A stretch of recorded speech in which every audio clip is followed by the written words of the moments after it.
everybody, Roar of the Lions UK here for the final time of this NFL season for the Detroit Lions. My name's Matthew Turner. I'm soon to be joined by Ashley Soden. I hope you are all well. I hope you've had a good week.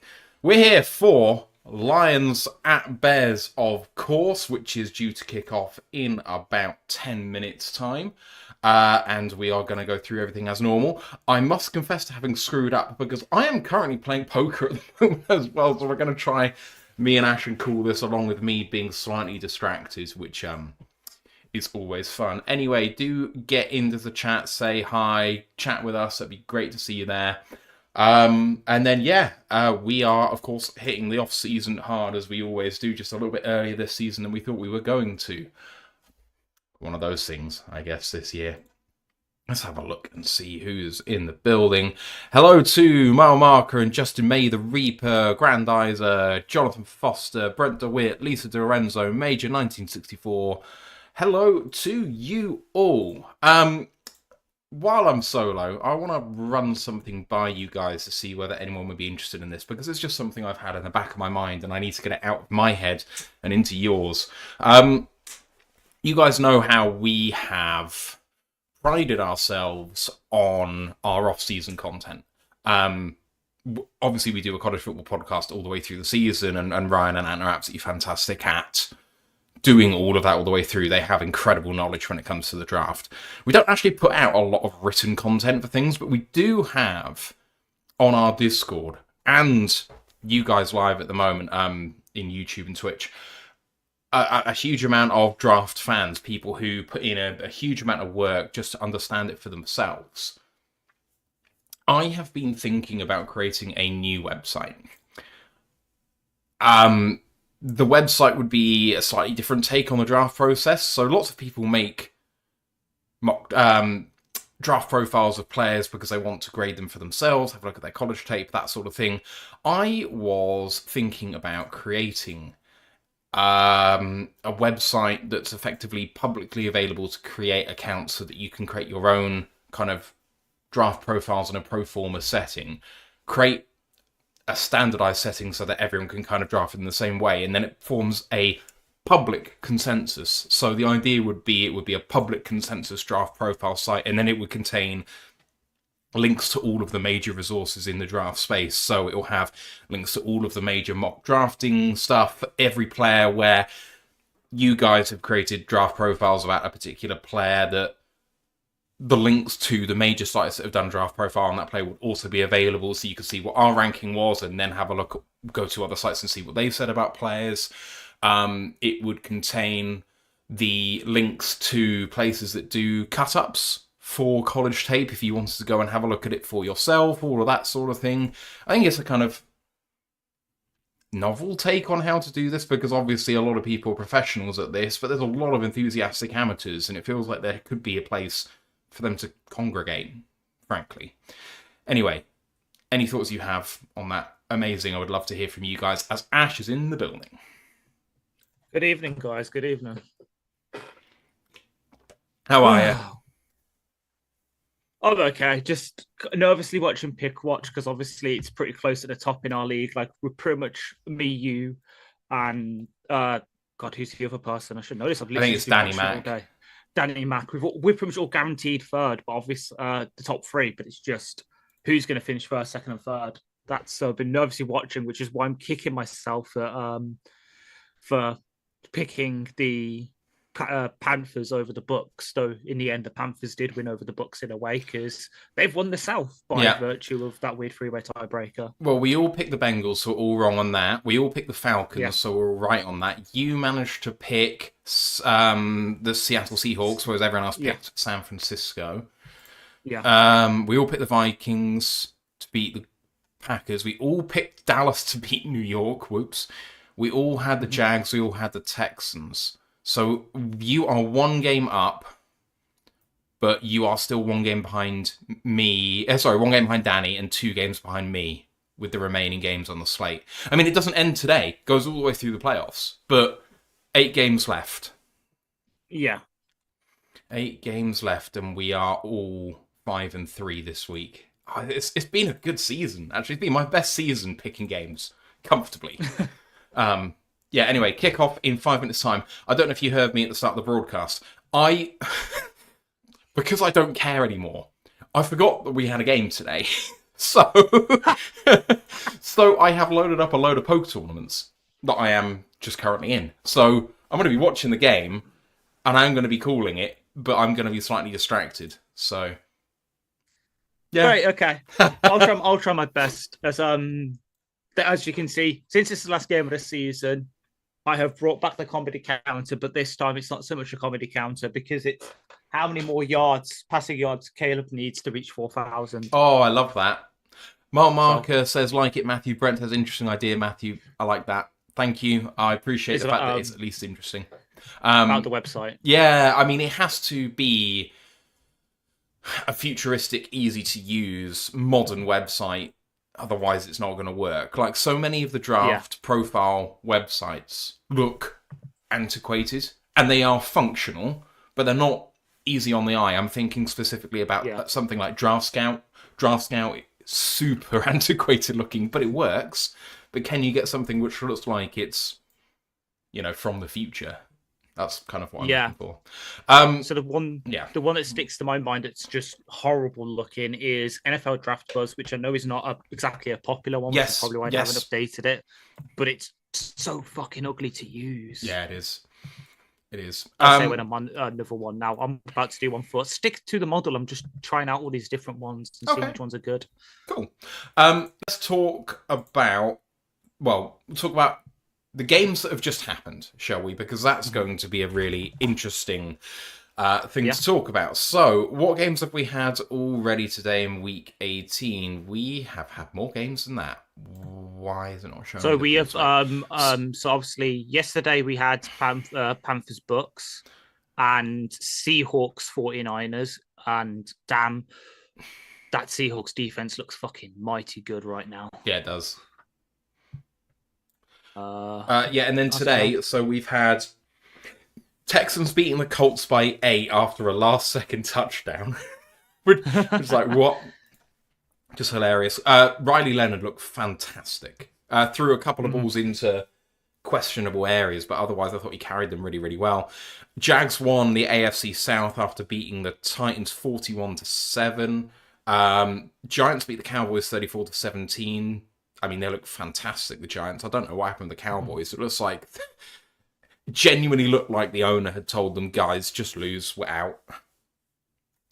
Potentially, yeah, because let me have a... Oh, that's actually a good one to keep track of, actually. Thank you for if there's anyone that is really super, into thinking about that sort of thing and wouldn't hesitate to say to his team, lose today, it'd be Jerry. It's Jerry.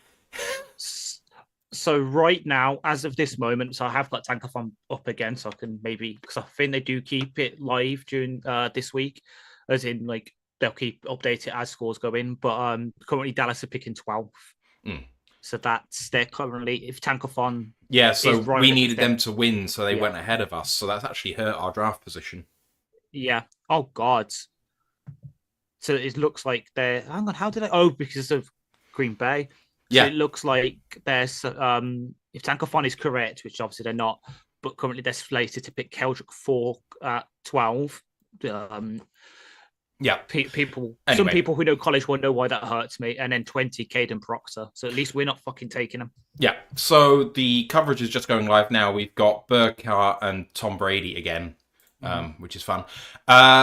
Briefly, the rest of the games that have played already. Vikings beat the Packers. Packers had 60 yards of offense into midway through the fourth quarter. Browns beat the Bengals 20-18. Myles Garrett got the sack record with 4 minutes to play. Fantastic for him. And then a win as well in a last-second field goal. And then the Falcons narrowly beat the Saints, which locks up the NFC South for the Panthers, which is exactly what I said would happen. And I'm very, very glad. Yeah. Very happy for them. Right. Lions inactives today. Alex Anzalone, Kode Awashika, Thomas Harper, Dominic Lovett, Ali McNeil, Penei Sewell. We knew about all of them, I think, before the game, apart from Lovett. Yeah, pretty much. Lovett being out, for me, is a massive disappointment. It was an opportunity in a game which didn't matter to actually see him on the field. Him being inactive is really frustrating. What it does mean is that everyone who's normally inactive is active, which means that someone like Meki Wingo is active, and that's actually really encouraging.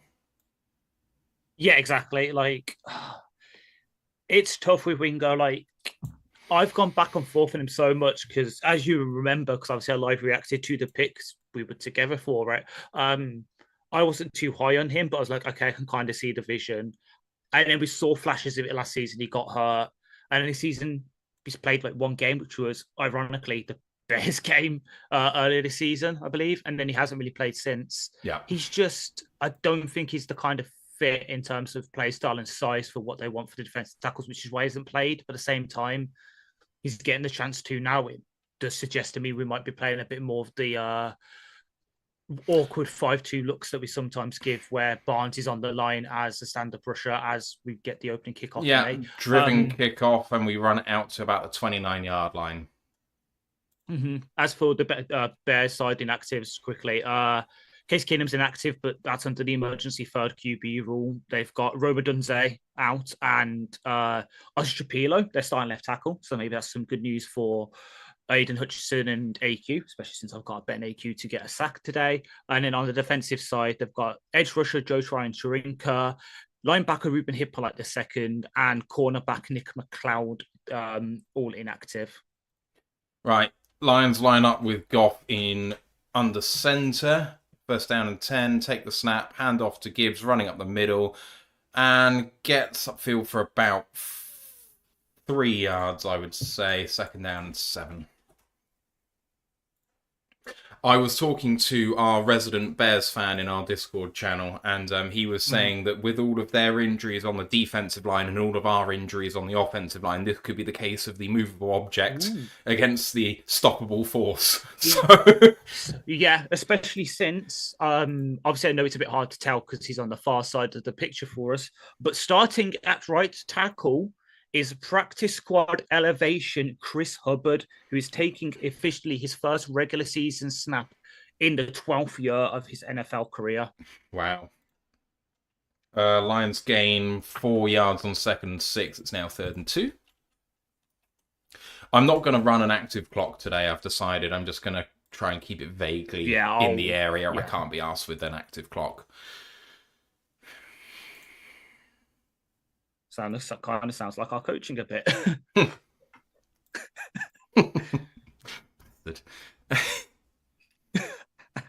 3rd and 2 for the Lions then, early doors. At the 36, 37 even. Goff in shotgun. Takes a snap.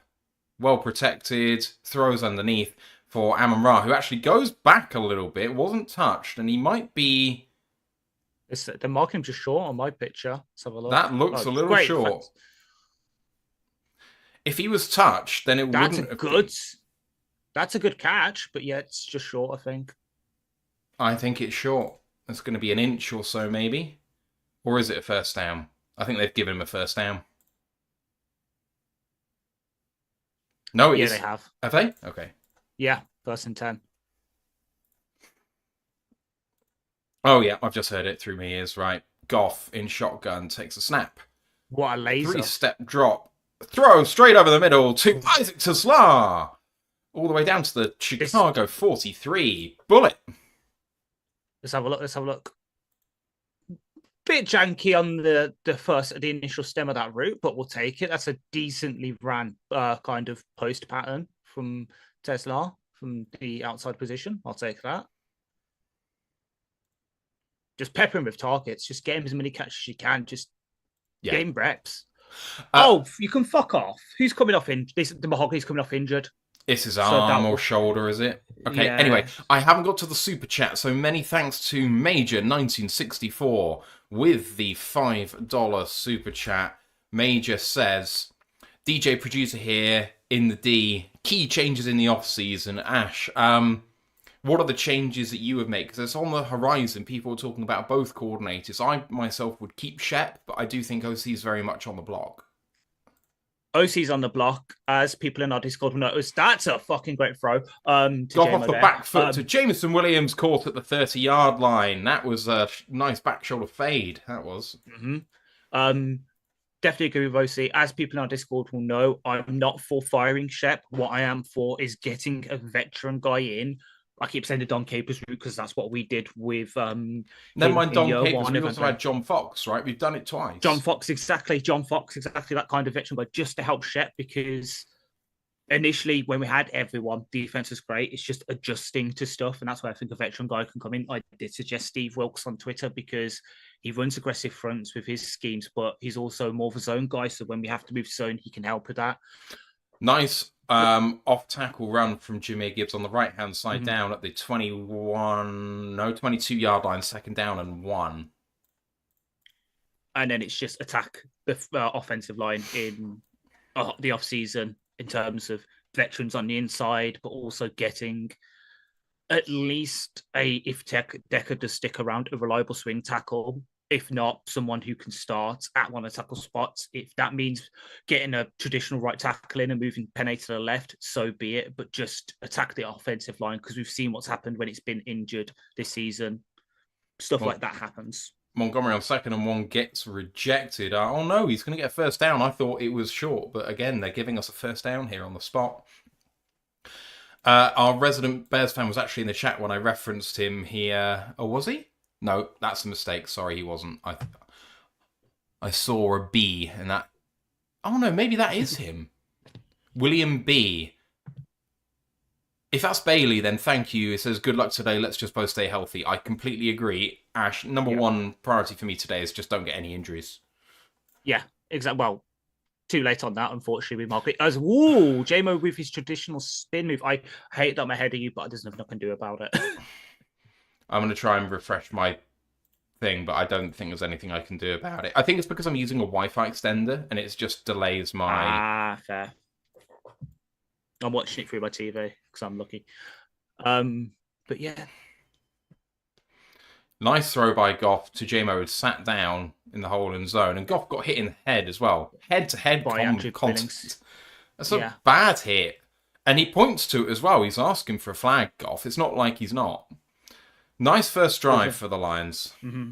As it's gone final in the Pistons-Cavaliers game, and the Pistons have won 114 to 110. And they were only 43% to win the game before it started, so that's a good win. One thing I didn't mention when we were talking about the results is because the Vikings beat the Packers, Ash, the Lions are locked into 4th place in the NFC North, even if they win today. Yes. So win today, get a winning record, still get that 4th place position. The only negative is the draft position if we do win today, but at least in terms of our schedule for next year, it's locked up. We know who we're playing. Yeah, we do. And the good news is that we can maybe plot who's going to be playing us in the international game because we know we're playing one this season and it's one of our home opponents. I have theorized that it'll either be New England. Who was it? It was New England and someone else who I can't remember on our Discord, but give me them in German. Oh, it was the Bucks because we're having to play them in the home game again. Bucks and Patriots have already played in Germany as well, each. Exactly. So I was putting the connections. Though Ant's theory of playing the Dolphins in Madrid might also be quite fun. Yeah. But yeah, we'll take that. We've seen what's happened with the 4th place schedule. It's part of the reason why the Bears have done so well this season. An easier schedule is the reason why the Patriots are where they are this season. I'm not making any ifs, buts, and maybes about it. Drake May's been amazing, but they have had a really easy schedule.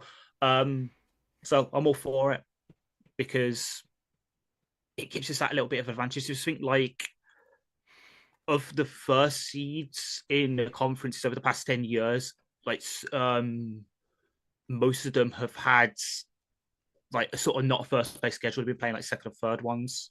And they've just because of that, and they're a good team to take advantage of it. So that's what we can do is we throw one of them bloody screens again. Yeah, lots of 4 on the screen for the Lions on a tight end screen to Berkser. Yeah. Yeah, really poor. I think Goff can see that's busted as well. Goff shouldn't throw that pass.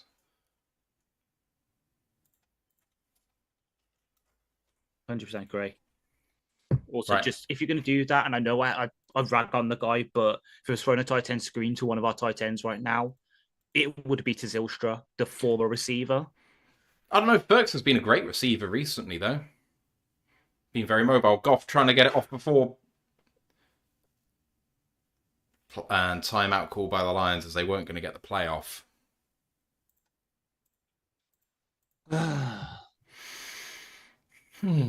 Okay, so frustrating we have to burn one there, but that's been that way all season, Ash. We've struggled to get players in. Yeah, true.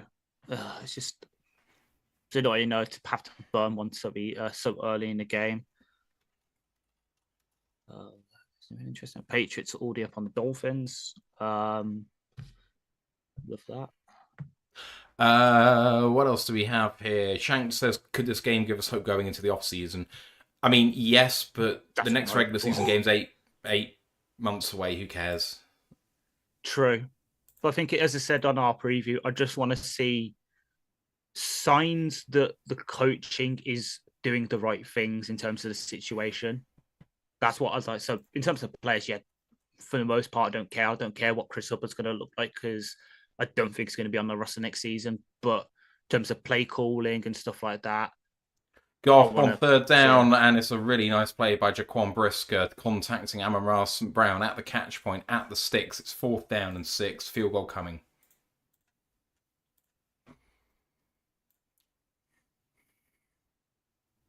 Yeah, that's just a really good play. Yeah. All right. First time we see Jake Bates today. It's going to be a 34-yard attempt.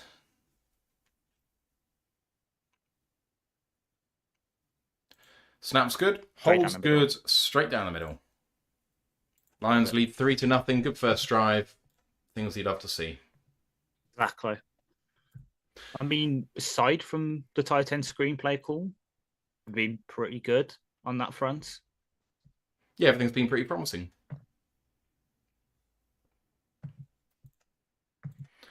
I'm relatively pleased. Mm-hmm. So, all right, and we took nearly half. Well, we took off more than half the quarter. Well, nearly half the quarter off the clock as well. Fletch asked whether we keep Bates next season.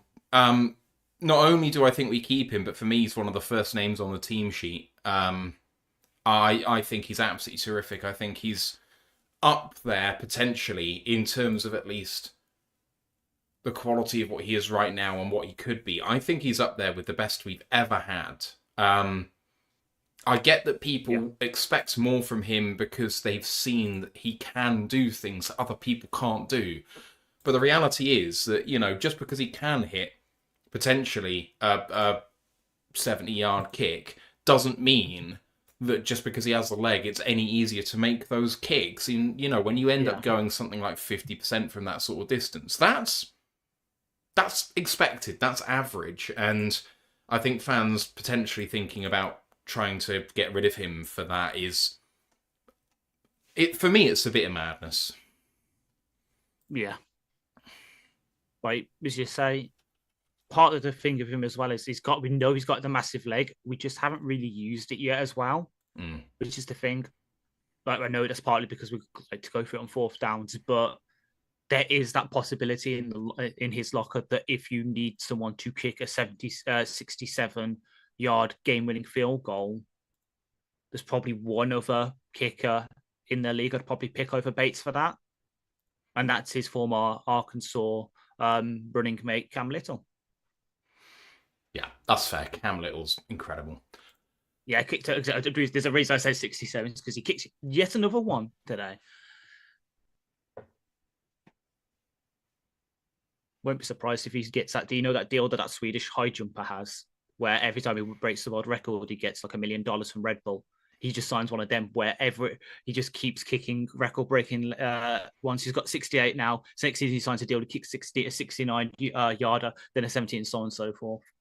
Just to see what his range is, but also to make a load of money, because why not? Yeah, I agree. Why not indeed?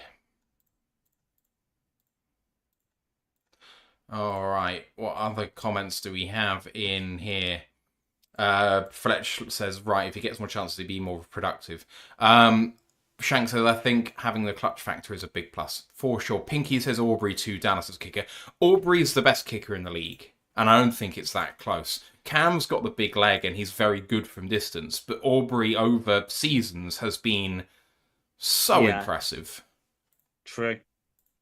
What else do we have here? Carl's having Hubbard in at right tackle is a bit of a surprise over Skip it, isn't it? Yeah, I don't understand it at all, if I'm frank.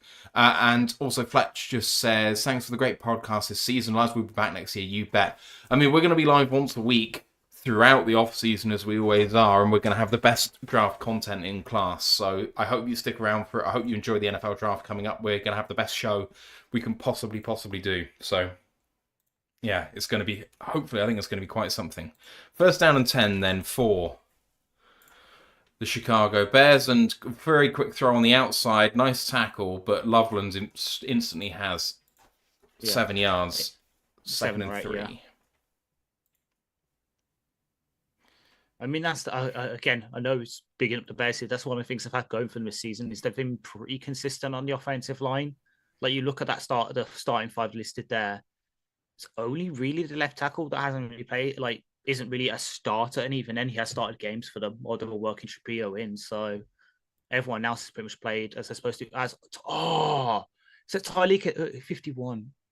Yeah, Tyleek in the backfield. It was Tyleek or Roy Lopez in the backfield who just misses wrapping up Swift. Oh, Lopez. Yes! Misses. Sorry. Yes! Poker. Just doubled up in the Sunday Million. Oh, nice. Oh. I'm also, tomorrow, while we're talking review show, if you're around, I've actually qualified. No, you're not around. Well, it might just be me then, so maybe.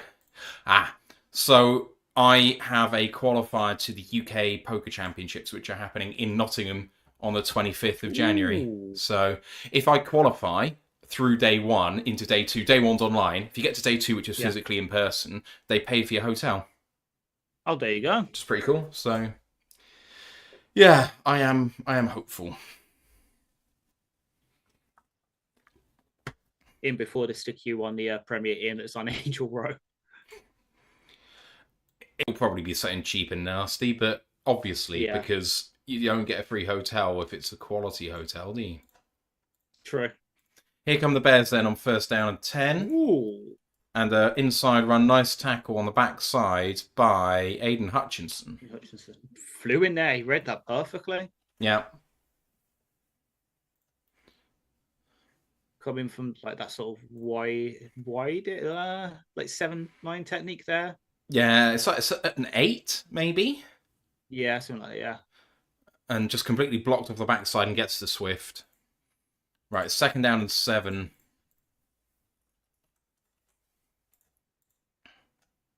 Changing the play. Takes a snap and hands it off to Swift, running on the left-hand side. Big hole there. Jack Campbell actually misread that a little bit. And it's a first down after a gain of about 9. Nice run by Swift. Saw the gap, hit it. It is something, Ash, that Swift has definitely improved on since he left us, is that he does take what he's given. Yeah, the ball carrier vision. He's finally worked out how to read the line again, because that was always his big thing, wasn't it, running into the arse of, especially Jonah Jackson, ironically. So first down and 10, almost at the Detroit 45 now. Caleb again changing the play. And, low toss, but well done by Monongai picking that up. Tagged by Jack Campbell, gain of 2.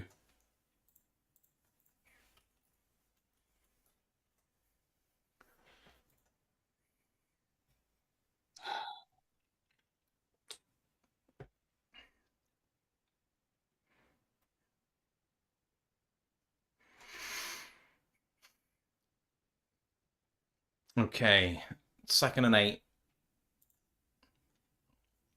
In shotgun, as Caleb normally is. Killing the play. Probably going to go to a run play then here. Pistol look. Takes the snap. Hands it off. Run by Monongai. And a great tackle by Tyleek. For a loss. Nice. 1 yard loss. And it's going to be 3rd and 9. Chance for the Lions to get off the field here. And I mean, the Wow. Lions have nothing to play for here. They are locked into 4, and a win actually loses them draft position. The Bears, on the other hand, are trying to play for the number 2 seed in division. That's home field advantage all the way to the championship game and beyond if the 1 seed loses. So the Bears have got Yeah. everything to play for here. And if you are the second seed, you play Green Bay.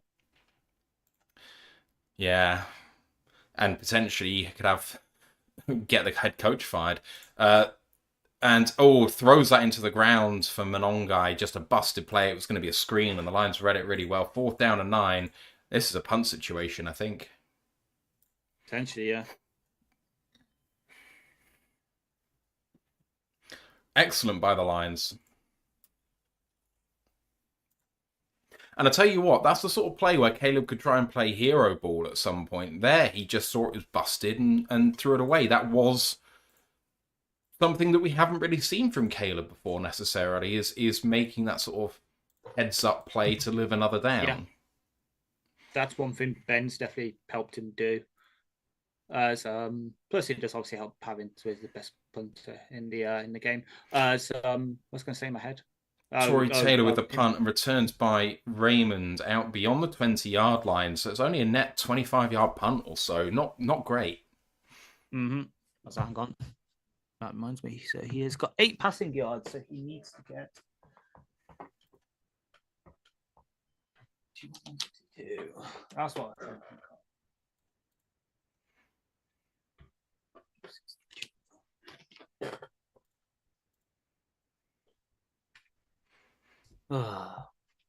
Defense came up clutch. They did. Take it. Absolutely, you'll take it.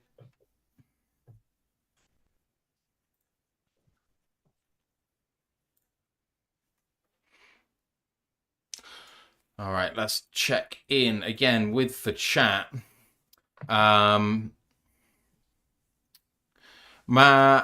Is the poker televised? Asked Carlton. If I get through to the UK Poker Champs Real Day 2 in Nottingham, I suspect that it will be televised. But where, I don't know. Probably streamed somewhere. Maybe on Twitch, maybe on PokerGo, which is a streaming app for poker exclusively, which I used to be a subscriber to.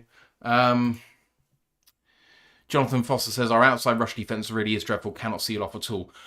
So, one of the reasons why Alex Anzalone is a Pro Bowler this year is because we don't worry about our edge players sealing off the edge, because he's basically a kind of overhang guy who's meant to read that and seal it off on that side. It is a risky strategy, but it does mean that you should get push in the middle.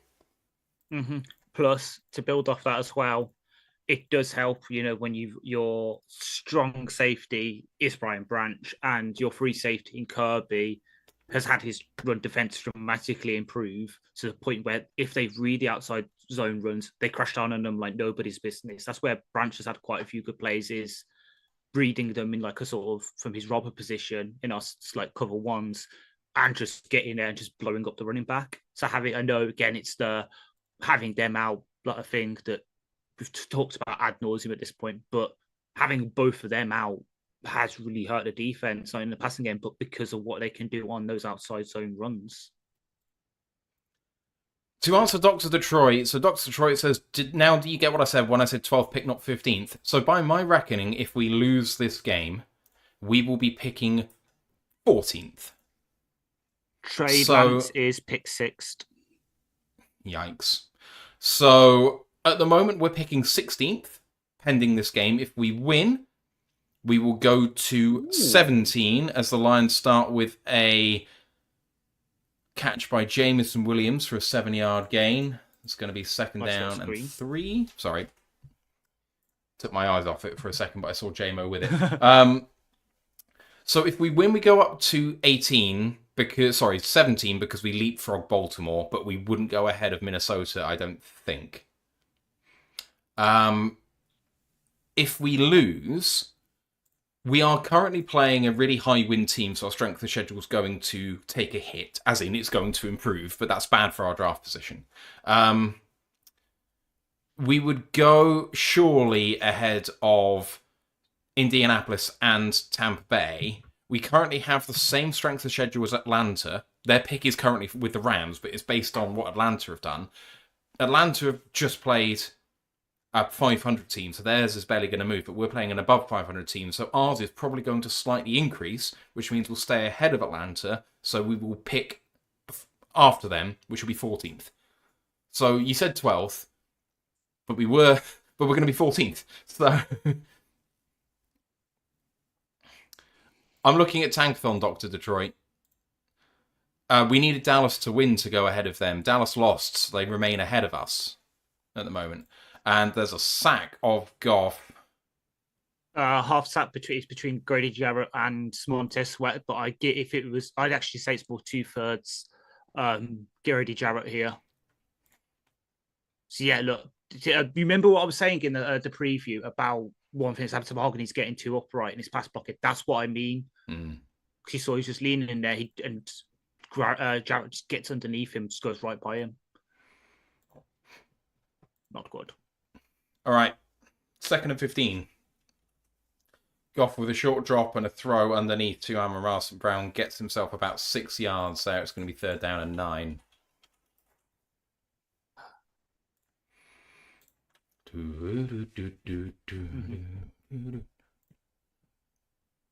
Marmark said Monty will work hard right to the end. Correct. Brent says, biased, I want to win, so 2 years in a row I win free breakfast for my Navy Buddy Bears fan. Another sweep, please. Sweeping the Bears, who win the division, would be an interesting way for our season to end. They win the division, but even if they win this, they go 3-3 in division because they've won and lost a game to each of the teams. Lions complete that nice slant to Amon-Ra St. Brown, who gains about 15 yards. Yeah. Good work. And we're getting down towards the end of the first quarter. That's what I want to say something because there's so many coverage here. When Bears fans were moaning that Nashard Wright did not make the Pro Bowl, just because he's led the league in interceptions. That's why. He is the slot corner version of Trayvon Diggs. Yikes. Gets a lot of interceptions, but also gives up a lot of fucking yards. Right, the Lions up near midfield now at their own 48. Stretch play action, and J-Mo drops one. It would have been another 1st down. It was a little underthrown, but yeah, probably should have had that. Should have had that, and yeah, let's have a look. Because we'll not argue. Yeah, if he catches that, because that corner on the outside's over, he's sort of joining himself. J-Mo could have been gone there. Yeah, I think probably would have been stopped after a 20-yard gain or so, because I think someone on the backside would have cut him off eventually. But it still would have been a substantial gainer. Jonathan Foster asks whether we're going to restructure Goff and Saint and go all in on next year. Goff is a must. It's not tenable for him to be on a $70 million cap hit. But Saint, I don't think so. I don't think they'll see the need to do that as another throw to Amon-Ra St. Brown on 2nd down, and he gets himself 12 yards and another 1st, and that is going to be the end of the quarter. Yep, and again, just notice who was in coverage on Saints on that play. Yes, I'm not petty. I'm going to keep pressing that button that Nashon Wright. He's going to crash back down to earth next season. All right, so that's the end of the first quarter. Let's have a look at the stats, and it's grim reading for Bears fans. 30 offensive yards in that quarter for them. Jared Goff's 9 of 11 for 77. Gibbs 3 for 16. Montgomery 2 for 5. Amon-Ra 4 of 5 for 34. JMO 3 of 4 for 29. Tesla 1 of 1 for 18. For the Bears, Williams 1 of 2 for 8. Swift 4 for 21, and Loveland had the catch for 8 yards. Nashon Wright already has 4 tackles because we've been targeting him. They've got 1 sack, which, as you said, was shared between Sweat and Garrett, and they've got a TFL by Dominic Robertson. For the Lions, 4 tackles by Campbell already, and 1 TFL by Tyleek Williams. Good first quarter so far, mate. Yeah, definitely. What I was saying about just wanting hope in terms of the play calling, that it's been here. As I say, the only bad play call on offense has been the tight end screen, and then defensively, we're doing pretty well. Okay, we've given up a couple of rushes that were kind of big on the outside, but again, considering the personnel how we played, that was to kind of be expected. We've kept Caleb under check. Like his 8 yards came on one play, which was the first play of the game for him. Other than that, we've got to him. He's had to throw it away, or they've been incomplete, and we've still got to Swift. As I say, there was the time where Lopez nearly got him in the backfield. Tyleek's got to him once. We're getting what we need to. So far so good in terms of what I've wanted. Just maybe wanted to see Frazier playing right tackle instead of Hubbard. Would have been nice, but hey ho.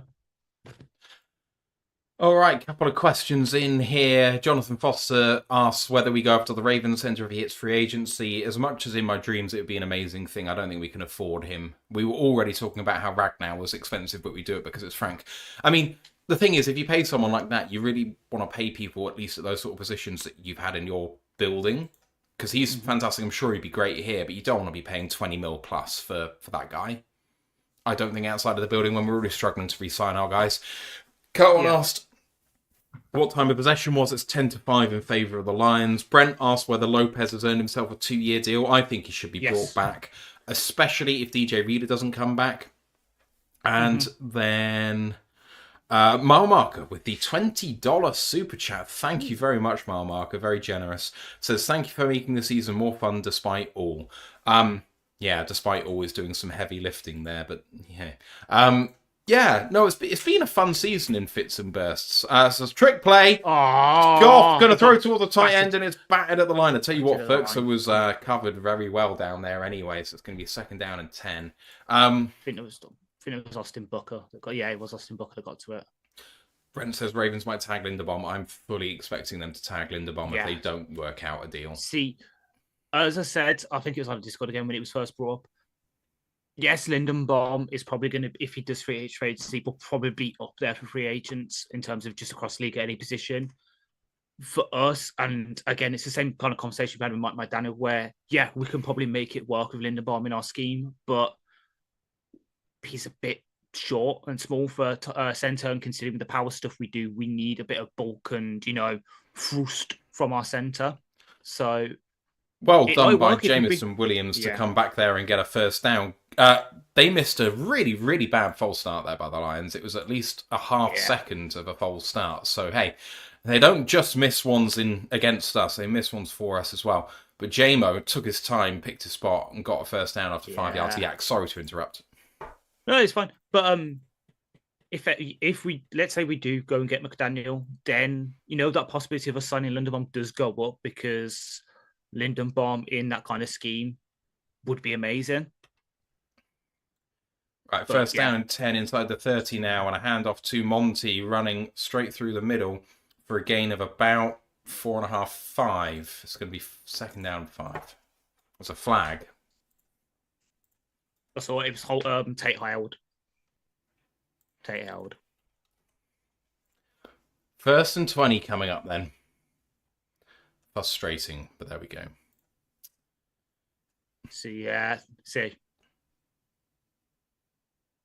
momentary, but the 97s, because the defensive tackle did sell it, but it was you could see it. You have to, again, like you said with the full start, we do call it both ways. We do point out when our players do wrong. 1st and 20 then. Goff in I formation, toss play to the right-hand side to Monty. And that's probably a hold again, is it not? Lions managed to get down to 30. Looked like Khalif holding there. But it has not been given. 5-yard gain, 2nd and 15 coming up, I think. 2nd and 13, gain of 7. Take it. We'll take it indeed. Right, the 30 on the right hash. Goff in shotgun. 4 wide receivers in formation. Well, it's Ferkser's a wide receiver, but hey, Goff with a quick throw to Ferkser. And a gain of 6. It's going to be 3rd down and 7. Lions have done really well passing the ball once again, Ash, in this game. Yeah. I was kind of expecting it, though. Like, the one disconcerting thing for me is I get why we're running Monty into the ground in this game. Like, he has got alignment snaps, which we have been calling for, to be fair. But I did better the under on his rushing yards, so please can we not? because it's a £1. Like I was putting on this because a £1.50 bet, it could get me 90 quid if it comes in. Brent asked if Chauncey Gardner-Johnson is playing. I've seen him quite a bit, Yes. normally in the slot. Yeah, he's been their strong safety. Goff in shotgun, taking the snap, under pressure, throws, and There a he lovely is. throw to Amon Brown. There he is. You just saw him. Gain of 12. And first down and 10, just outside the 10. Amon Ra beating CJGJ. What a throw by Goff. In the cold weather of Chicago, don't forget. Mm-hmm. Because Goff can't throw in the cold. I know that we know that, but I didn't know if you know that. Right, first down and 10 at the 12. Goff in shotgun. On, throw it to Tesla, Looks to the left-hand side, and it's batted at the line. And that, Ash, is it me, or has that happened a lot for the Lions this year? It has. It's suppose it's something Brunel's seen in Goff's throwing trajectory that he's supposed to be working on, yet that hasn't happened. That came up flat. There was no arc on that. Second and 10 then.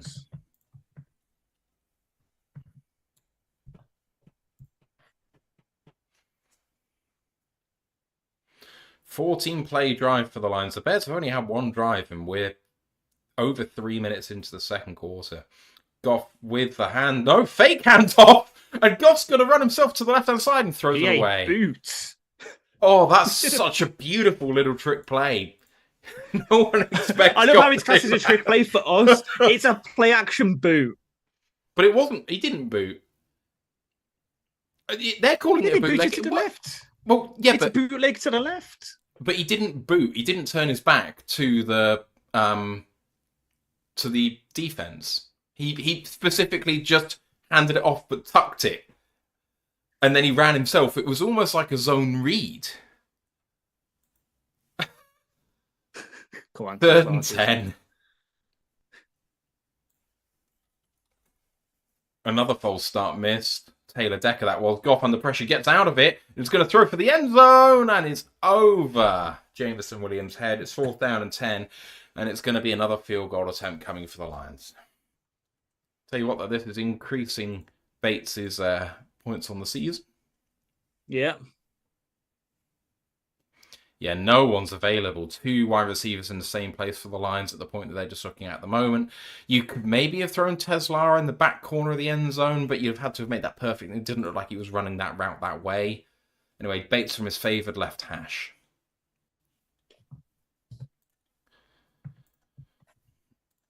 And it is good. Mm-hmm. Lions with 2 drives and 2 scoring drives, but both field goals to make it a 6-0 ball game. Mm-hmm. Like, it's positive. We're scoring. The negative is we're 0 for 2 in the red zone right now. Yeah. Colton speculating that Ben Johnson has probably said Goff never runs a bootleg, or at least a naked boot. True. I'm fairly certain he didn't turn his back to the defense.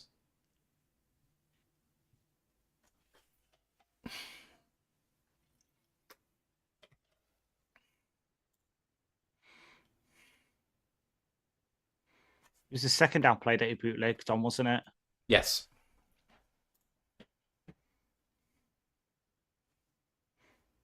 Right, here we go. Right, I'm on the first down that's batted down. Let's have a look. Perks and be watching it on the TV. I can actually rewind it and have a look while we wait. On Twitch, we've got Maniac Sports saying Go Lions defense, and Nesper, subscribe to Prime, says don't playoff teams get slotted 18 to 32 based on draft record and elimination? Yes, playoff teams are 19 to 32. Yeah. 18 non-playoff teams, 14 playoff teams. So the first 18 are locked in at 1 to 18. Playoff teams 19 to 32. Right, okay, I'm watching it now. Yeah, he kind of does. So he gets when he tucks the ball, he starts running. He is perpendicular to the line. So I'd class that as a bootleg. Okay, marginal. I thought it was more. I thought it was more zone ready. Personally, just So the yeah, way hang that on. he. So hang on, because I've got a camera. I can do it. So as he gets so he's imagine I'm golf facing the line now. He gets it, and then he goes like is running like that. Then so like for the first like couple of yards, he is perfect against the line, and then he kind of curves around. Fair. God, my Bailey in the camera's chat pointing saying man upwards. coverage with Chauncey Gardner Johnson is certainly bold from Dennis Allen. Yeah. I mean, we asked him to play man coverage when he was here. Yeah, he can do it. Like he did. Remember, he played. Actually, yeah, to it, Dennis Allen, other than Aaron Gaines, probably the guy who knows how to use CJGJ best because obviously he was the defensive New coordinator Orleans, when they yeah. had him. Yeah. I am absolutely here for Joe being the anthem for the Chicago Bears. End of Beginning is a cracking tune. Right, 6-0 Lions. Bears are gonna face the kickoff now.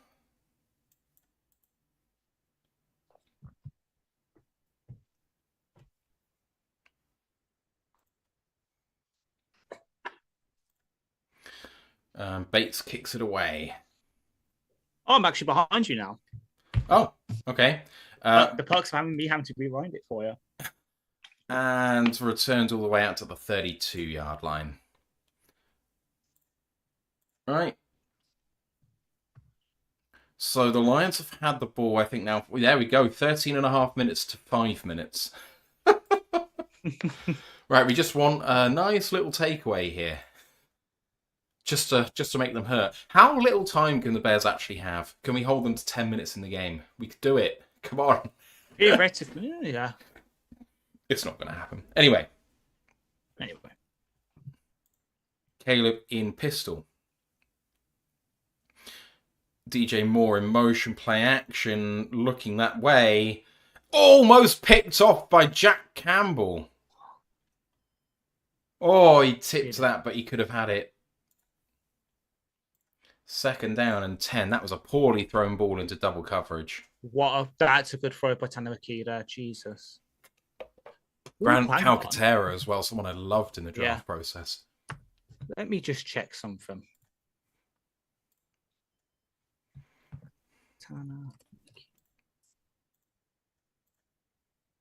Tanner McKee is going to be the next quarterback of the Eagles, I'm telling you.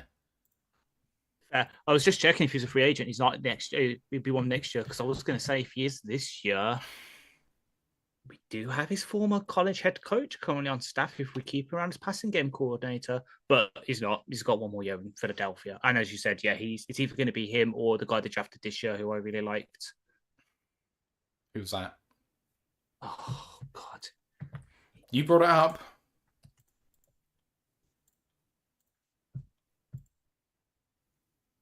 I should know it because it's the one at Syracuse keep Carl McCord.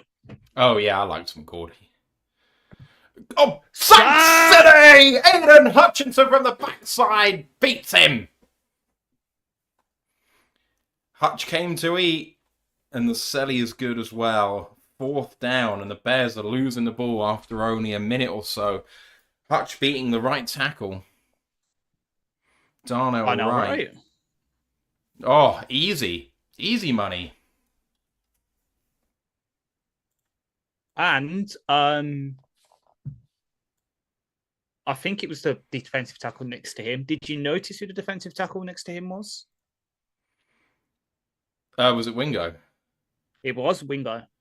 Nice pump by Tory Taylor down to the 15. Ooh, Raymond's got a little bit of room there, and spam straight into a spear. To be fair, he did have a couple, like the sort of stutter steps. If this was the other kind of football, but like he was doing a couple of step overs on the ball or going down the wing. Right, so the Lions have got a chance to go up 2 scores here. Hutch swapped sides, says Carlton. Yeah, that probably would have been the first time it had gone up against the better tackle out there today for the Bears. Yeah, and that's the I know we like to brag on the defense this year, and maybe a bit what Casey Rogers has done because he hasn't really done much. But that's the one good thing they've done this year is they have started flexing Hutch because that was always the thing, wasn't it? It'd be like the we do the opposition previews in the preview, and they'll be like, "Oh yeah, can't wait to see Hutch go against our left tackle." And then I'd have to always go, actually, he plays against the right tackle 75% of the time. This time it's been more 50-50, so I'm 100% here for that. Yeah, Hutch needs to be a matchup warrior. Like the Browns do it with Garrett all the time to get advantageous situations. Parsons lines up all over the place. Hutch is good enough to be that guy for us. And then that creates something to think about. Like, if you're telling 4/5 of the offensive line, don't worry about Hutch, he's probably not getting anywhere near you, you just have to prepare for this other guy, or these other couple of guys. Yeah. As opposed to, so Hutch is going to line up against you about 10% of the time, so here's what he likes to do. But it just gives them something extra to think about through the week, which means they take their eye off the ball with something else. Or, you have to let them make their own mistakes. And to do that, you have to introduce enough problems. Exactly. What I was going to say. One thing we need to do, though, is you're saying use them as matchup, play more on the inside, do more of the sort of NASCAR stuff. And I know part of that's just because we haven't really had the horses at the edge position. But why not try it today? You've got Davenport theoretically healthy. He's playing. You've got AQ there. Honestly, and I know this is kind of weird to say. I want AQ to ball out today, not just because I got bet on him getting a sack, but also the bigger contract he gets, the more likely it is we're going to get a comp pick for him. I don't think he's played his way out of here because I don't think he's still. I don't believe over the cap in the projections for his contract. Much like, and I know it was injury related, but much like Levi last year, who got like 1/3 of what he was projected to get, that was injury related. But the reason, other than injury, is that teams sometimes don't give you credence or believe what they're seeing or think that you're in an advantageous situation in some reason. Like, he's opposite Aiden Hutchinson, there's DJ Reader in there, so he's getting advantageous situations. Look at the number of snaps he's doing. He's a designated pass rusher for all intents and purposes. Like, you have a look at the season he's had. You look at his body of work over his career, and I think teams are going to go, which one's the outlier? This season or the last 5 years? And I think teams are just going to go, you know what? You're getting a prove it deal. If you prove it to us, we'll re-sign you to a 1-year deal for much more money the season afterwards. And if he does it next season, I expect him to get a one-off big deal for 1 season. But I don't see any reason why teams would go, I think you're going to do a 10+ sack season again. Why would they do that? See, that's the thing. That's you being smart. There is going to be some dumb-ass team there that sees the fact he's top 10 in the league in sacks and be like, we need that. Las Vegas. Oh yeah, Carlton also points out he's 30. Yeah, he's not. Yeah, he's not getting 10 mil plus. But at the same, it's the whole thing. Would you rather, let's say it's 8 million for him?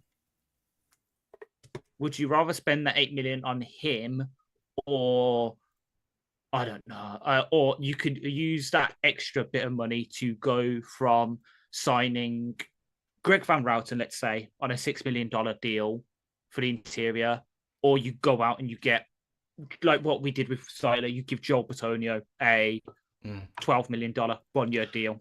That is an interesting question. The Lions were on 3rd and 1 there at their own 32, and it was a handoff to Gibson shotgun. Yeah. And unfortunately, Gibbs could not beat that first man, only got half a yard, and it's going to be 4th down and a half yard. I suspect the Lions will punt here. They should punt. But how loud the Bears fans are, maybe we are going for it on 4th down and 1. A skipper is in the game. See, interesting. Why we got Ferks a lot of we flipped him up. Why is Ferks lined up at fullback when we got Zach Horton elevated, who played fullback in college? Jumped! Oh! That is a big jump. Oh, they had to rush it a bit, and Goff got the man in motion. I don't think any of the Lions jumped, and the Lions player got completely destroyed. I think he did the whole flop to sell it to do the whole thing. It's like, you remember? Oh, I know this is a throwback, and I know he's not playing the game, so maybe we can do it as a kind of like nostalgic moment for him.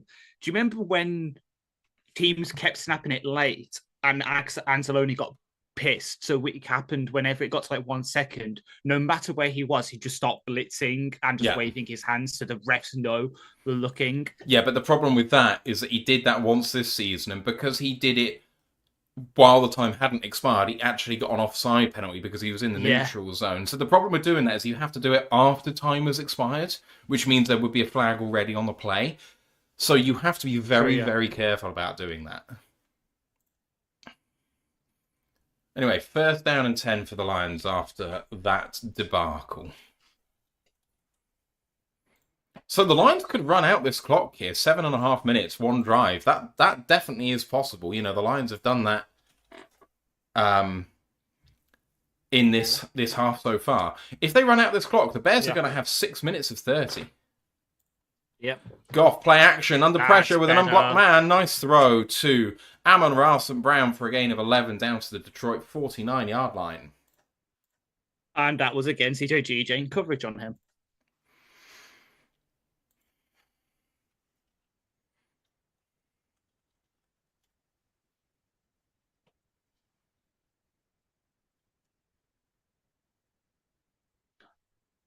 All right.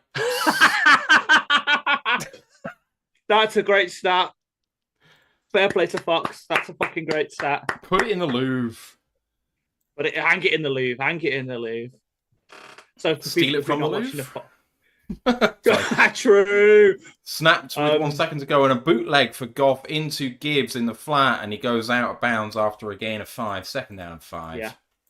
So for people who aren't watching the Fox coverage, they did just show a stat before this play to Gibbs that Amon-Ra and JMO have combined for 93 yards. Chicago currently, as a whole, as a team on offense, have 30 yards. We've only had 2 drives, and one was 3 and out. Yeah, but it's still funny that 2 players themselves have gotten over triple the amount of yardage than an entire team. It's kind of like, you remember that's where, again, I know this is a bit of pain for you probably because it involves Liverpool, but that stat that they would show that it was like all of Liverpool's strikers and their goal output, and it was like Ricky Lambert, Mario Balotelli, I want to say it was Benteke, and after like 10 games, had like 2 goals between them, something stupid. Yeah, that was yeah, but I can't believe still that we signed Balotelli. It's so weird. Right, 5:45 to go. 3rd and 4 after a toss play to the left-hand side. Went for no gain. 3rd down and 4. Can the Lions prolong the Bears' pain? At the Bears' 45. This is go for it territory anyway in 4th down for the Lions, I think. Nah, just keep kicking field goals with Bates. Goff takes a snap. And gets plenty of time and uncorks it to Amon-Ra St. Brown and got blocked from Jameson Williams down to the 15-yard line. 1st down and 10. Oh, baby. The Lions are turning up today to play spoiler. Definitely. And I just need 100, literally 100 yards, and my Goff bet has hit. Really? 250 already? He's at 155, so he needs literally 100, and I get that, and then it's over the 254. Goff under pressure, throws off the back foot, incomplete in the direction of Ferguson. 2nd down and 10. I literally can't believe that, though, because I know you pointed out on our Discord with the weird bet I did, but for some reason, having the alt passing yards and then having the traditional one boosted the odds of the bet from like 55 to 1 to 90 to 1 for some reason, so it's like free money. That is weird. Shank said, did they get the replacement chain gang for this game? I don't know what that was in relation to. Oh, because after one of our conversions early in this drive, they had to hold up the play. Oh, it was after the encroachment penalty. The chain gang took like 2 minutes to sort themselves out. Tom Kennedy sighting as Goff under pressure gets out, and a lovely throw to Gibbs. Touchdown Detroit! And Gibby's about to get a fine because you can't use the goalpost for a prop in your celebration. So yeah, that's a $10,000 fine or something like that. Detroit up 13-0. The 12-0, sorry, pending PAT. This is beautiful. And please, no one ever send him this clip. The sound you can commonly hearing is Eric Schlitt dancing like a giddy little boy at that Texas route. Texas. Right. So, 4:40 to go in the first half, and the Lions are up 12-0. PAT, good snap, good hold, and through the middle. 13. And I tell you what, this is a dead rubber for the Lions. In fact, it is in their best interest to lose, but like many games in Yeah. Week 18, it is the best interest to lose for a lot of teams. The Bears really, really, really want to win this game. Good momentum for the playoffs. Home field advantage through the playoffs, unless you play number 1 in the championship game, and you get to play the Packers Soldier Field. That is your reward. If you don't, you'll lock up the 3 seed, and you will be playing the NFC West. You will be playing either the Rams or the 49ers. I think it'll be the Rams. Let me have a look. NFC playoff standings. Come on, you play the Rams or play the Packers? Come on, Bears. Have some self-respect, people. I'm just quickly looking it up because I want to make sure. Like, obviously, we know Seahawks are 1. We know the Packers are 7. We know that the Panthers are 4. And we know that the 49ers are 5 and 6. 49ers and Rams are 5 and 6. It's just the... Will the fucking website load? Carlton Wood says, so we lose Penny Sewell, Lee McNeil, and Alex Anzalone, and we play Petter. Go figure. Yeah, I think maybe we should just trade all of them. Oh, don't let people hear you say that. There'll be people saying that. Yeah, it is the Rams. So currently... Actually, yeah, those all locked in. As I say, it's literally just who out of the Bears and the Eagles will finish 2nd and 3rd. Is it? It's locked in? Even though the Rams haven't played? I think so. I will think so because I haven't the Rams 49ers in the head-to-head. What? Yeah, I think it's head-to-head. I thought they not split?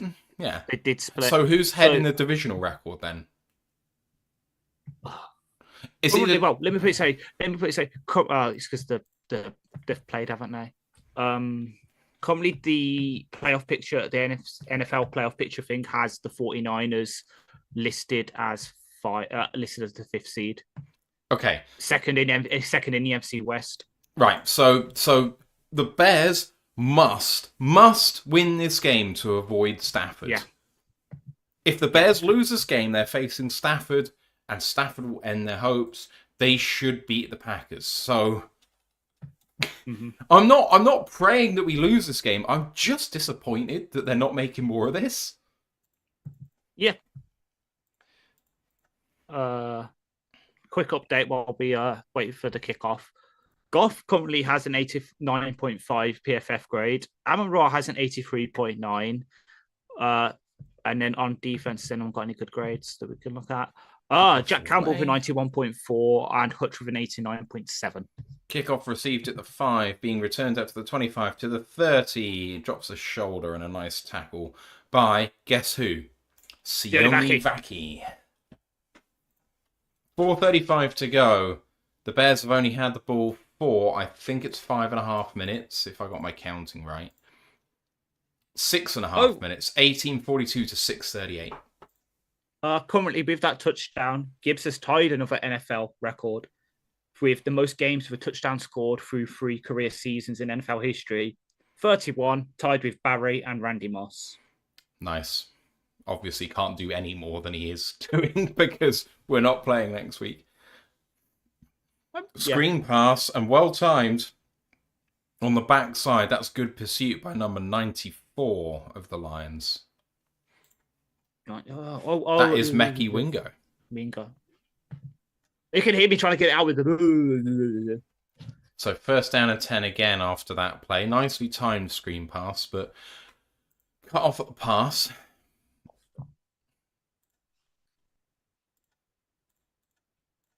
Press. And handed off to Swift, tackled by Hutchinson and Yassin after a gain of about 4. 2nd down and 6. You know, one thing is Ben Johnson isn't going to panic. Mm-hmm. Pretty level-headed guy. Jesus.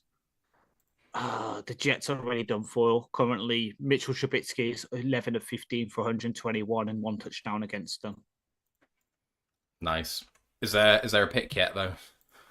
No. When I talk about That's pick why I watch, that's what looked. I'm talking about at the moment. Anything else really interesting happening? Cards are currently drawing with the Rams, but the Rams are currently first and goal from the 6. Mm. And that's pretty much it for anything interesting. Like, Commanders drawing with the Eagles, but 3rd and 4 here for the Bears, and a chance for the Lions to again stop the Bears. And it's a run play by Swift, and he gets tackled after a 2-yard, 3-yard gain. That's going to be 4th down and 1.5. And I think they'll probably go for it here. Quick, get the QB sneak team out there. I want to see pinched between Ty Lake, Roy Lopez, and DJ Reader. Try fucking running on that again, Caleb. 2.5 minutes to go in this first half. He's in shotgun, so he's not going to be sneaking it. That works. And pass play to Colston Loveland for about a 10-yard gain. Too easy. Just zone coverage. Sat down perfectly in the zone, yeah.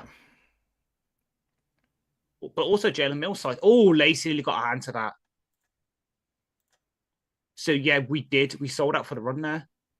Because Lacey's on the field, he probably would have been playing a big end, and Mills was basically playing like a sort of overhang the third position. 2-minute warning now, damn. Yeah, 2-minute warning already. It's gone very quickly.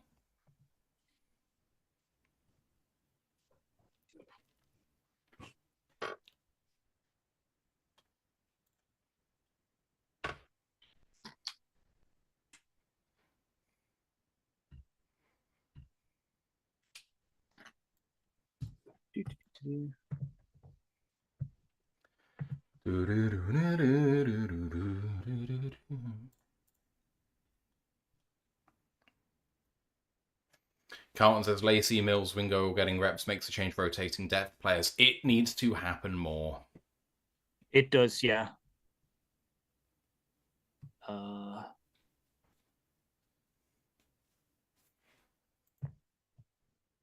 that's a point.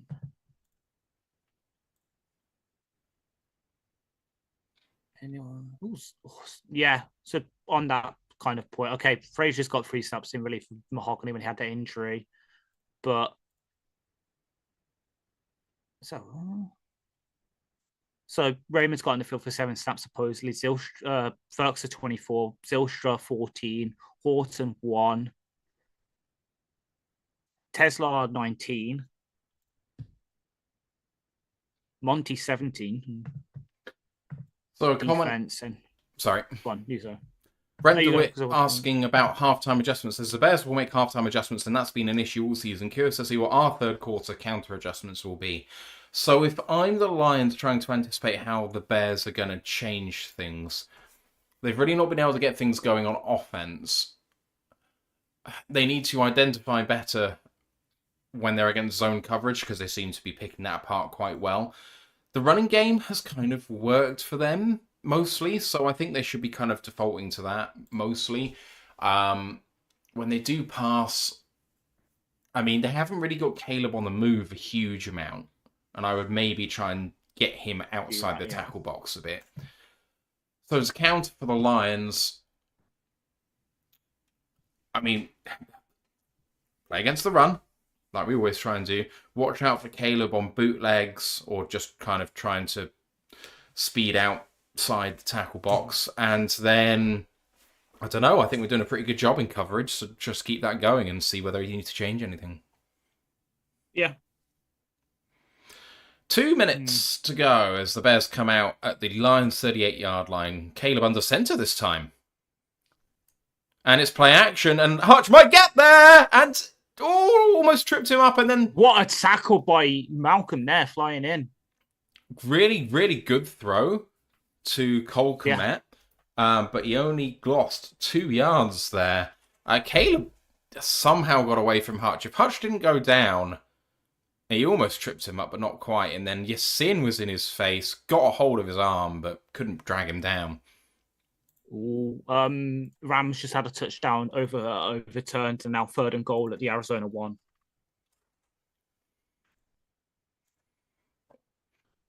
Second and 14. From the 41, Caleb with a 2-step drop looking left-hand side. Tipped by Tyleek Williams. He has been a beast at it this year.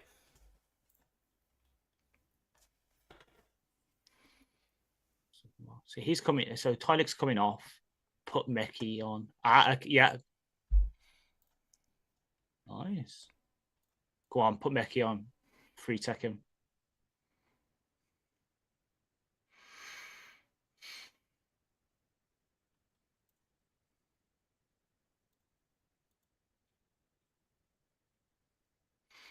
Caleb looking deep, throwing laser, and a good tackle by Jack Campbell. He's short. It's going to be 4th and 2. What do the Bears do here? Very much in field goal range. 1 minute to go. They are going for it.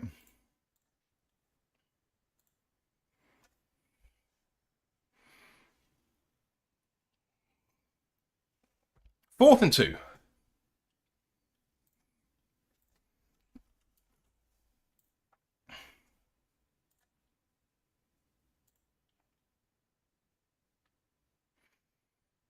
Caleb takes the snap. He's going to throw. Can't get one off quickly, but... Oh, incomplete! Incomplete! The Lions are going to claim it's a fumble recovery, but they don't care. It wasn't a catch.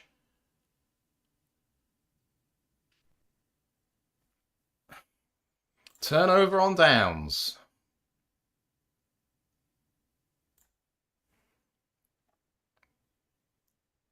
Yeah. It's not a fumble. It's not a football. It's not a football because it's not that. He didn't. Like, he never has it. 1-2 step. He never has it. Exactly. It's a great play in coverage, and with 21 seconds to go, the Lions are going to take over one way or the other, whether fumble recovery or on downs. And if it is on downs, the Lions are going to have a bit more time.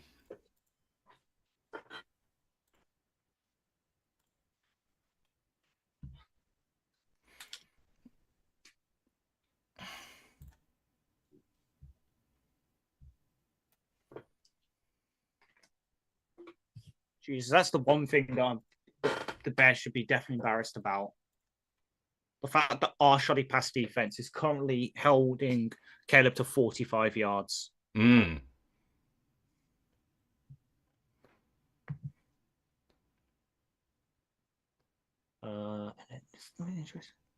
What on earth is that advert? I know. There we go. 1 yard passing touchdown to Nakua. Rams about to go 13-6 up on the Cards. Carlton says, I'm glad to say we haven't heard a Meek's name called much if at all. I've not seen him on the field. So he has been on the field. He was he's been playing the outside corner. He has played. PFF hasn't caught up just yet, but they have him listed with 6 snaps.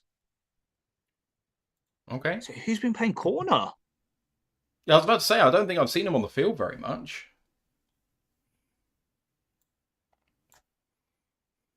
Rocky Sin is currently our leading snap taker at corner with 16 snaps. DJ Reed's played 11 and Meeks played 6.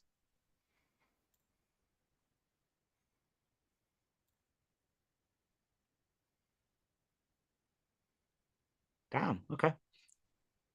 The concerning thing is, well, it's not concerning, it's expected. Our AQ's only played 4 snaps. That's odd.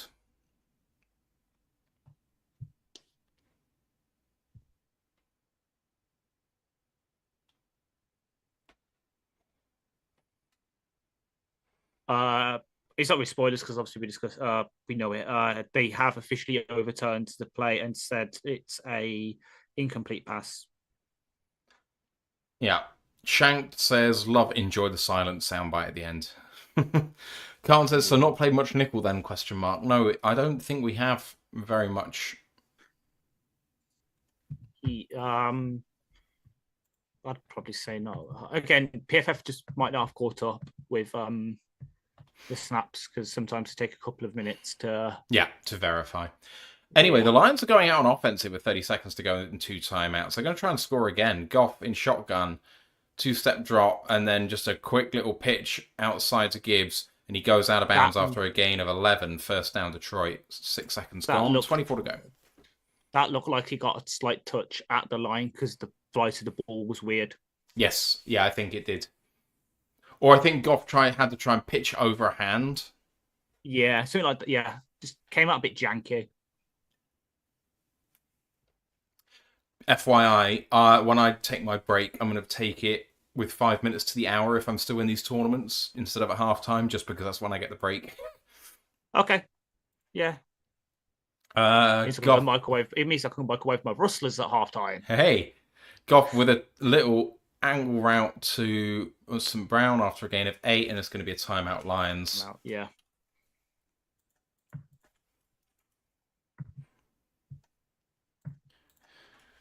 This is one of the most... Sorry. Yeah, I was about to say, this is the most comfortable that I can actually go around making these kind of jokes instead of, worrying about the game. But I love the fact that, that joke that, Indiana seemingly were the only team to not work out. You could pay players under the table because where they're going in college football, and now they've picked up Nick Marsh from Michigan State and Josh Hoover from TCU on the same day. Mm. They're going to be around, like, at least next. Well, I'll say that. They could be FSU, but because we had the same happen to us, obviously, but they're seemingly, trying to make themselves into a powerhouse in this new age of college football. I'm here for it. Me too. Talking about being comfortable, this is one of the most comfortable I've been in a game this season and enjoyable, but because we've played complementary football and on offense we've looked very productive. There's nothing which is worrying me about this game. Like, we should comfortably win this at the moment. Bears showing pressure, but bail out of it and only bring 4. Goff with throw over the middle. 2, Amon-Ra gets down at the 34-yard line, and it's going to be first down and 10 with 12 seconds to go, and the Lions take another timeout. I would be tempted, that's our last timeout, to just kick the field goal now. Partly. At the same time, it's in the back of my mind just to try and, get one. Take a shot into the end zone with JMO Tesla.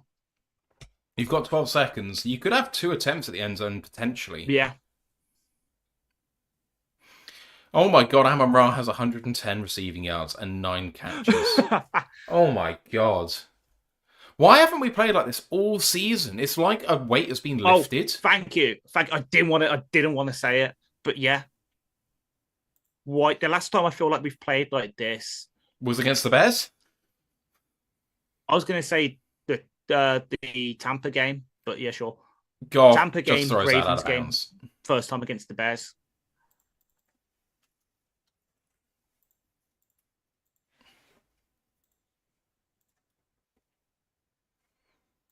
And now also in the back of my mind being a sicko, like,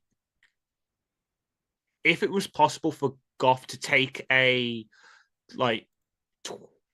15-yard sack in about 6 seconds, so then Bates can just kick a real long field goal. But we've not got any timeouts, so we just end the half. Yeah. Oh yeah, true. Completely ignore what I just said. Oh, we just kick the field penalty. 10-second runoff. Oh, for fuck's sake! Okay, yeah. I just want Bates just have the opportunity just to break the NFL record, just to get one over everyone. But 3 seconds left, just kick the field goal. Yeah, on comes Jake Bates for field goal number 3. Oh, and going back to what I just said about Indiana, now they've got a commitment from Boston College tailback Turbo Richard. He must be good with that name. Exactly. Right. Field goal attempt for the Lions from 53 from the left hash.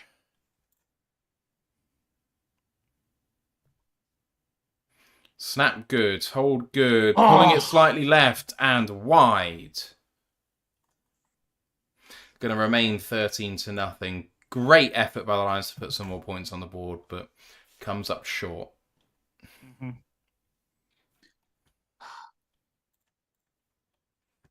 And of course, as soon as that miss happens, I will say what's been said. I'm not going to say who said it, but people will probably be able to work out who it is. Jake Bates has not really had that great of a season. Should bring in some competition in training camp. No. So half time. The stats for you guys: Jared Goff, 19 of 28 for 205 gross and 1 touchdown. He has suffered a sack for 5 yards, making it 200 net.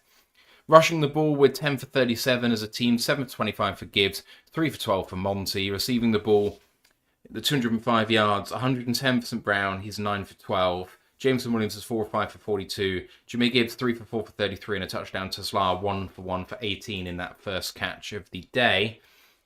Chicago, Williams is 6 for 10 passing for 45 yards. Swift is 7 for 30. Carl Monongo, 2 for 1.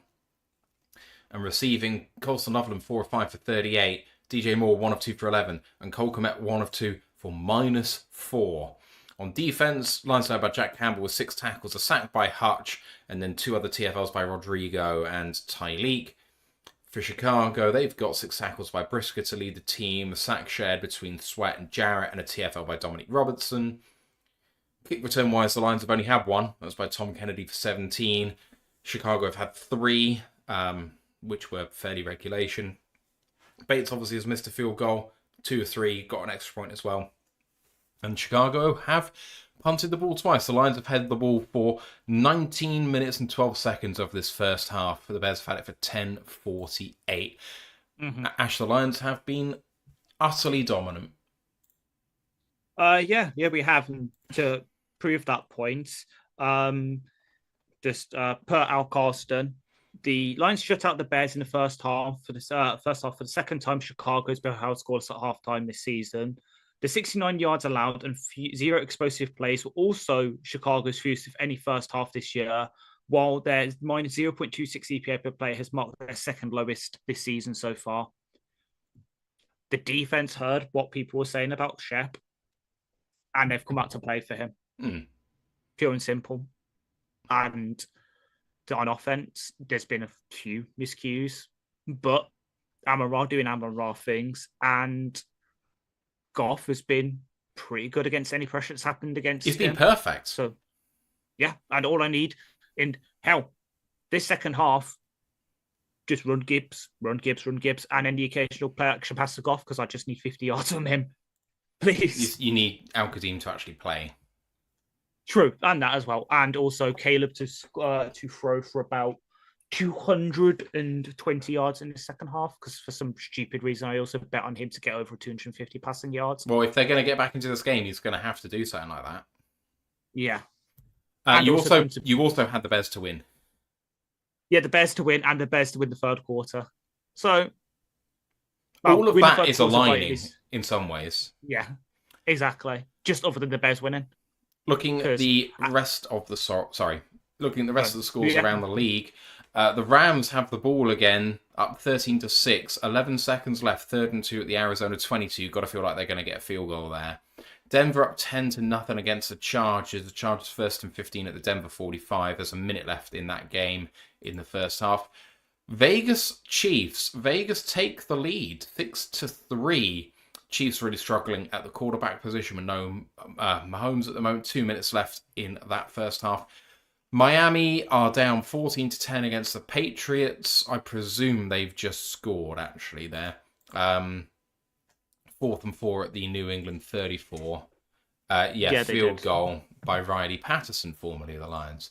And then the other games still in play. Washington-Philly is 10-7. Washington at half time. They've just also kicked the last second field goal to go into the half. And then Buffalo up 21-0 against the Jets. That game is with 25 seconds to go. Buffalo have the ball on their own 2. That's after really good punts. That's you up to date on everything as the Rams do kick a field goal to go up 16-6 at half time.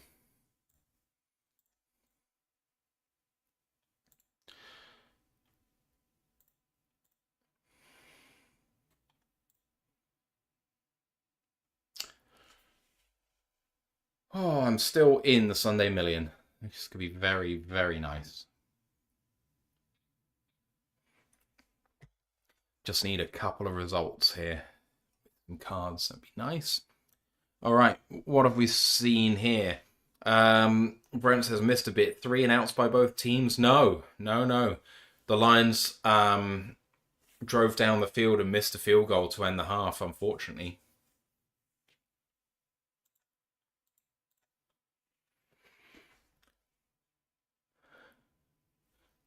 Okie dokie. I did not expect this, Ash. I don't know about you, but I just thought... I didn't think the Lions would give up at all. I just thought the way the Bears have played so far this season, that they would play better than us, because I think they have been better than us. Yeah, plus they've got the motivations instead of getting one up over us because we beat them so handily week 2. They also want to get to 500 in the division because right now it's looking like they're going to win the NFC North while going 2-4 in the division. Yeah, which is weird for them. And yeah, they need, especially since they are gonna, as you say, now having to go to what's look like a really tough game for them in the NFC West, because either they're playing the Rams, who are pretty damn good, or a 49ers team, which, missing a lot of its stars, took them to overtime last week and beat the brakes off them. In all expecting, I know it says goes overtime, so it looked like it's going to be tied, but the 49ers were the better team in that game. They have all the motivation to go into that with momentum. And right now, they're going into it looking like a damp squib. So the Packers are 9-7-1 to finish the year. After a 4-game losing streak, they were 9-3-1.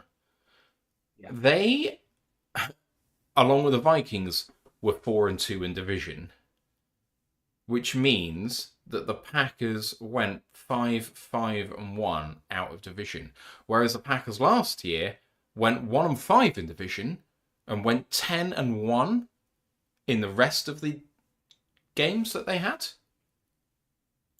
So the Packers have completely reversed what they did last year, where they were super strong in anything but the NFC North. This year, they've been strong in the NFC North and average in the rest of the games they've played. Mm-hmm. See, how much is that on them, and how much is that on us collapsing spectacularly in division, giving them 2 wins? Mm-hmm. The Vikings not having an answer to the quarterback position, so sort of they're easy, and then the Bears, while they've been good, they're still the Bears. The Packers own those frauds, so it's interesting. Honestly, I know he's looking way ahead. I think all the teams in our division have questions entering this offseason. The Bears are going to be heavy favourites for regression next year, considering going from what will be a 4th place schedule to a 1st place. The fact that the reason they've been so good is because they've been predicated on turnovers. Look at us. We were pretty damn good on turnover margin last year and fell back down to earth this year, partly because, the guy who led the league in interceptions has had a knee injury since the Kansas City Chiefs game.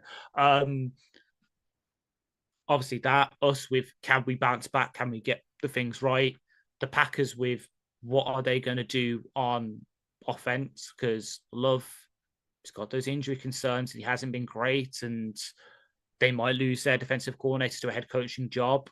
So will they regress there? Will Parsons come back from the ACL injury right? And the Vikings, can they keep Flores? And can they find an answer to the QB position? Everyone in our division has got questions. That's why, but obviously, homerism, I've got the most faith that we'll answer them, because this coaching staff has been around here and got through this kind of thing before. We just need to invest in offensive, the trenches. How's about this for fun? The South ends with no one above 500 and everyone with a negative point differential. The NFC North ends, if we win today, with everyone above 500 and everyone with a positive point differential. We're the only division in football to have everyone as a positive point differential. Can I add on to that? The Falcons were eliminated from the playoffs on December the 7th and just finished tied first with the division lead. Oh, man. Exactly. Yeah, because everyone, as you say, everyone finished 8 and 9. They were eliminated and yet went on their winning streak. Everyone finished 3-3 in division. They were 7-5 in conference, and they are 3rd place being everyone 8 being 8 and 9? Because I'm guessing head to head. They probably swept the Yeah, Saints and lost because to. yeah, I think it was the head to head because that was the whole weird thing. Because I know Eric was getting confused about it because I listened to the short lines breakdown at the gym today, but because they want all these weird rules because they came in, the Bucks had the edge over the Panthers because of I think it was in division record or something stupid like that. And then because the Falcons It came would in, have he been went back. similar opponents, I think. Similar opponents. Similar opponents. And then because the Falcons had come in, it then went to division record. And because I think the Panthers went 4-2 in division. Yeah, No, that's no, what no. they They're won. all 3 and 3. Every They're single all team 3 and went 3. 3 Oh and 3. God. Even the Saints were 3 and 3. Oh, Jesus Christ. Yeah, it doesn't make sense because normally when you have everyone at 3 and 3, it defaults to conference record, and the Falcons have the edge on everyone in conference record. They went 7 and 5 in conference, so it must be head to head. Did it? Let me have a look. Oh, Jesus. Head to head, they all went 3 and 3. Best win loss tie percentage they all went 3 and 3 in the division. So the next one would have been common games. Yeah. Because if it was 2, it would have been head to head, division, and then common games. Oh my God! I'm on a streamer's table in the poker. Oh God! Just by the way. Okay. Good luck. I'm gonna go and get my rustlers out of the microwave. Yeah, you crack on because we're going to come out the half in a minute.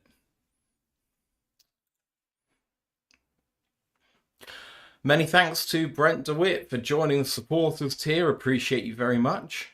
What else do we have in here? Grandizer checking back in.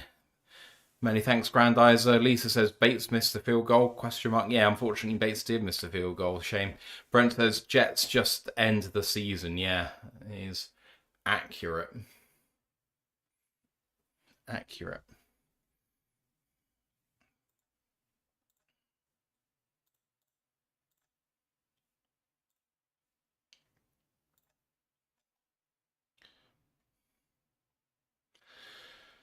Okay. Oh, that must be near the chip lead. 1,000,000 chips. Hoi. Yeah, close to it. We are coming out of the break very shortly.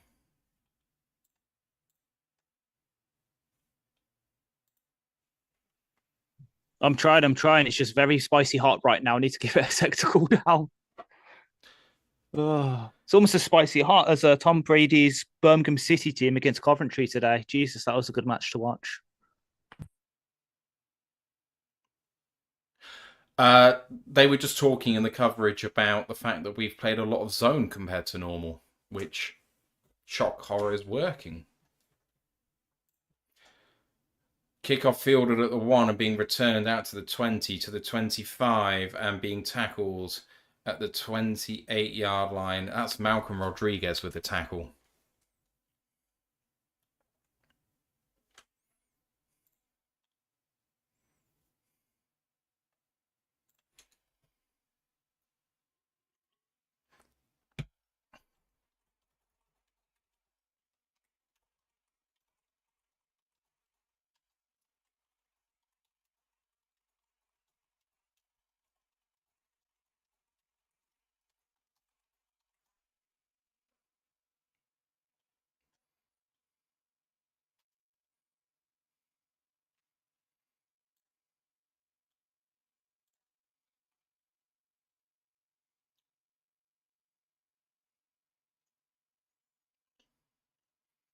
Right, so clock is running, so we must have missed a play there. I'm here. It's all right. Supposedly it was a 1-yard run by Monagai, tackled by Tyler Lacey. Anyway, I hope that the New York Jets enjoy their new starting linebacker duo next year with Alex Anzalone and Malcolm Rodriguez.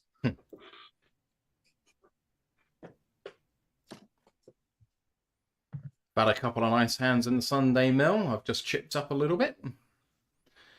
In the top 1,000 players, 1,500 left. Third down and 4 for the Bears. Yeah, I just need to get into 1,300th to cash. Right, throw. Damn. And nice play by Rocky Sin on Colston Sin. Loveland. Turn him away, 4th down and 4. And oopsie daisy, we went 3 and out again, says the Bears.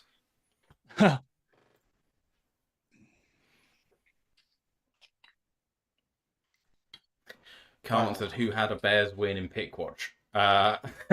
Me. I did too. I had a Bears win. Well,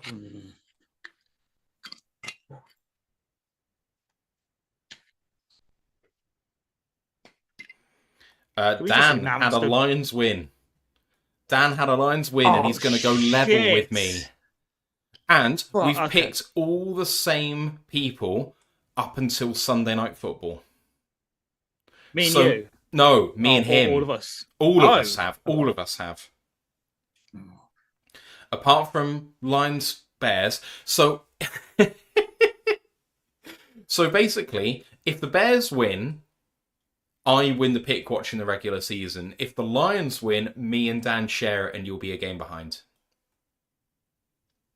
I'll take that. You'll be 2 games back. See, I'll kind of just take it because it still means I continue my streak of being top 3 in every year we've run that pick watch. Which I know is very much a Pittsburgh Steelers kind of Arsenal mentality, but it just shows. But at least I'm consistent. At least I'm consistent.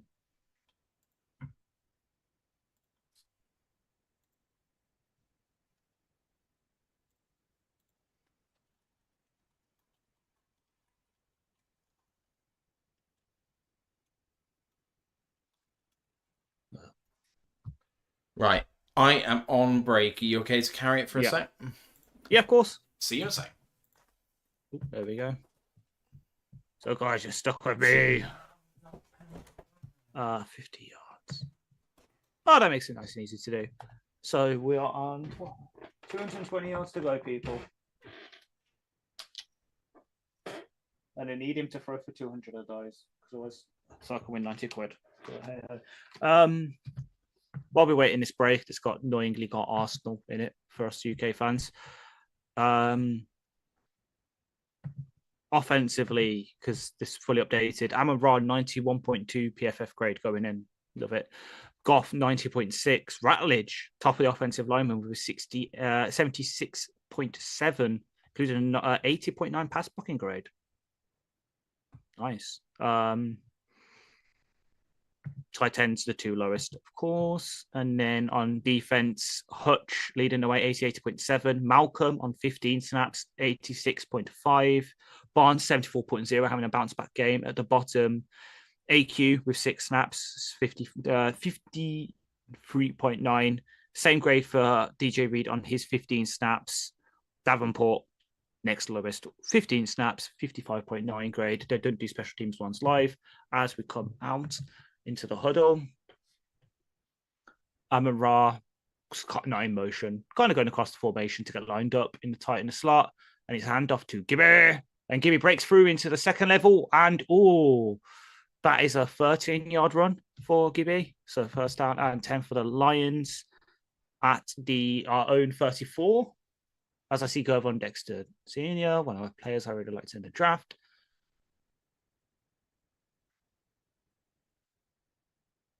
Let's have a look.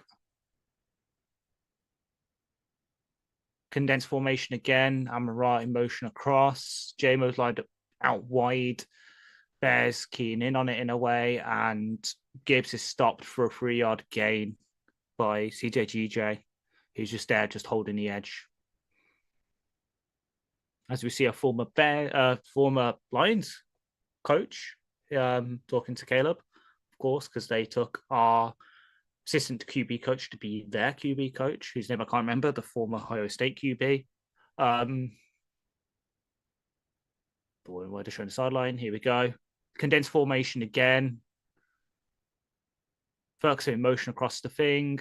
And fake jet motion, but handed off to Gibbs again for about 4-5 yards. So it's 3rd down and 3. 3rd down and 4. Okay. So he must have only got 3 yards. Damn. Decent-ish kind of trickeration in the back just to maybe make the linebackers hold up, but they didn't bite on it.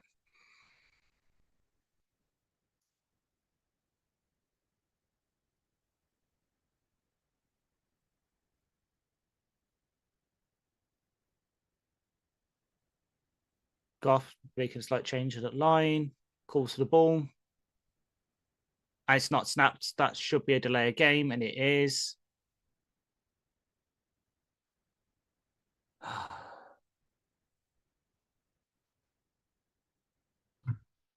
3rd down and 9.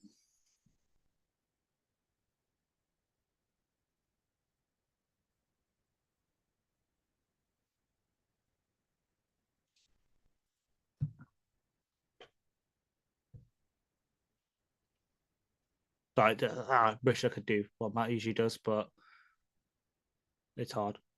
Here we go. Slightly more spread out formation this time, with JMO in the slot and what looks like Amon Ra wide on the outside. Slight false start there by Decker, but it's not picked up. And Goff is sacked by Gervon Dexter for a loss of 10 yards. And so we're going to have to punt after we go back to our 25-yard line with that. We got 3 and out, did we? Yeah, basically. Just a really good end tackle stunt there. Just gets Dexter going around the outside against Mahogany Mark. He's unable to keep up. And so now we're up to punts. Oh, almost blocked. Almost blocked, but caught at the 18-yard line and returns to the 31. Yeah. Oh, bit of afters on the play. After it was the GOAT, Hogan Hatton, with the tackle. I don't know if you saw Carlton's comment just then. No, I don't have to chat up, unfortunately. I will get it up now. That's all right. He said, I think you'll find some people were faithfuls. Have you been watching Traitors? Unfortunately not, because I've been on early this week, so I've been having to go to bed early. Are you working tomorrow? Yeah, but on the late, so I'll be basically late all this week now, so I'll finish at like 10, either 10 or half 10. Okay. Sucks. Balls. Oh, yeah, of course. You said you were working during the show. Yeah. Unfortunate. I know. It is what it is. I'll talk to Ant and see whether he's available because he's been stuck with work. If Ant isn't available either and I'm playing poker tomorrow, there's no point in doing a show solo while I'm playing poker. Are you working on Tuesday as well? Yeah, basically, the only day I've got off this week is Thursday. Okay, I'll talk to Ant and see when he can do then. Yeah. Or I'll do a solo when I can actually give it its attention. Yeah, push comes to the shove, I can just put all my thoughts and stuff onto the prep doc and we can move from there. Yeah, I guess. Forget my process on break. When's the college football semi-finals? 9th and 10th. No, 9th and 9th. No, 8th and 9th. US time. Thursday and Friday. Friday.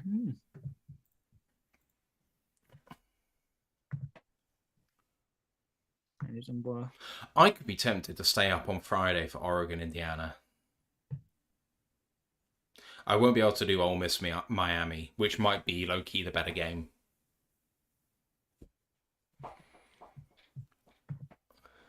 True.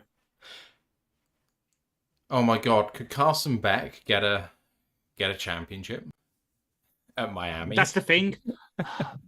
That's the thing. You look, and that's the one good thing about this college football playoffs is that all 4 of the teams left in have never won a national championship. Yeah, that was really cool.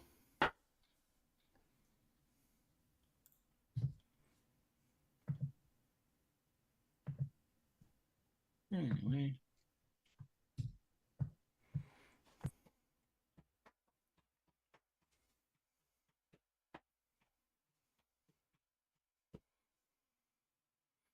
All right, 13-0 Lions. Bears take over. Bootleg and throw by Caleb. What did I say about getting Caleb on the move out of the pocket? What did I fucking say? It's always that play as well, isn't it? Yeah. Bootleg out to a tight end.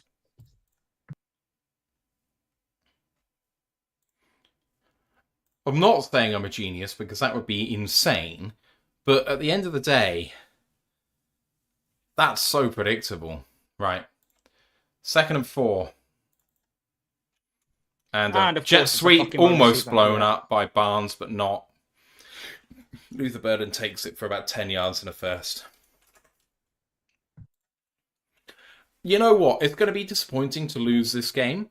But if we did lose this game, we could hold our heads up high saying we gave this everything and promote our draft position. My worry was that it would be 30-0 and we get some garbage time points.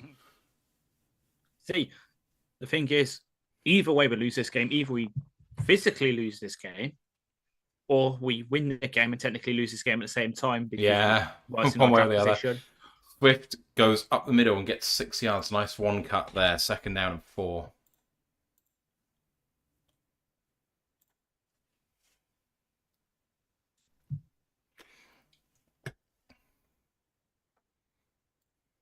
Oh. That jacket that Shep's got on does look nice.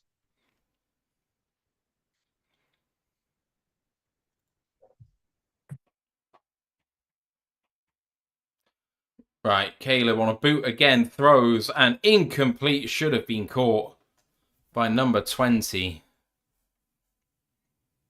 Jade Walker. Well, you can see me chuckling to myself while I was eating because, again, Caleb on the bootleg. Perfectly timed, but on the move, that's going to be a hard one. Mm-hmm.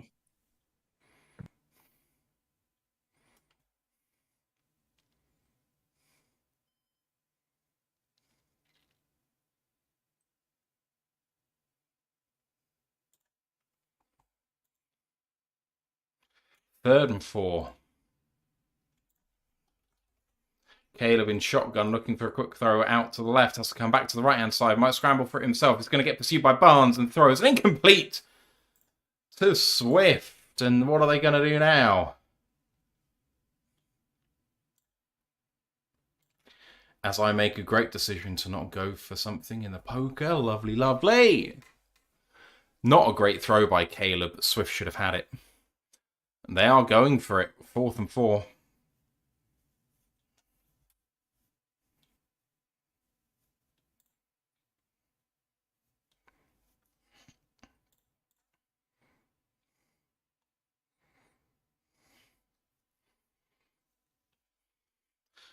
Fourth down, pressure. There's a flag out there. Throw deep, nicely played.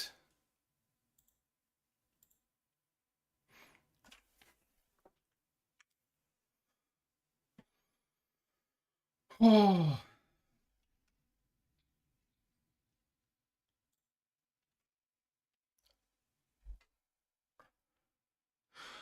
Tyleek Williams was offside, and it creates a first down. Lined up in the neutral zone. That's not good. Not smart.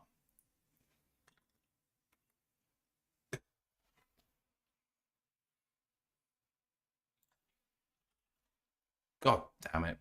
Didn't need that. 1st and 10 at the Lions 43.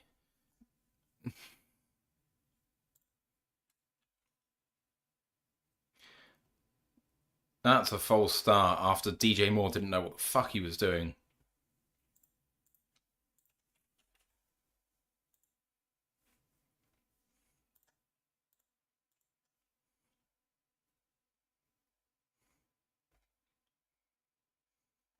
Wow, that's a stat on the coverage. The Bears have the most pre-snap penalties in the NFL.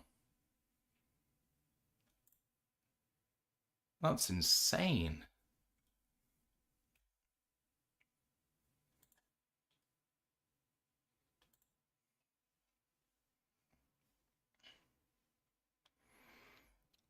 Zipped throw in to Jade. Janae Walker with the catch. It's a 10-yard gain. Second down, 5.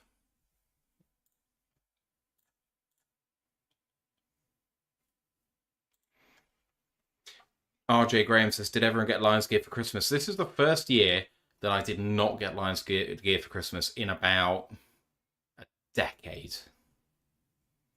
What about you, Ash? You're on mute, sir, and I don't know how long you might have been. Oh no, because all that stuff I've been saying. Pick! Interception, Devontae Maddox.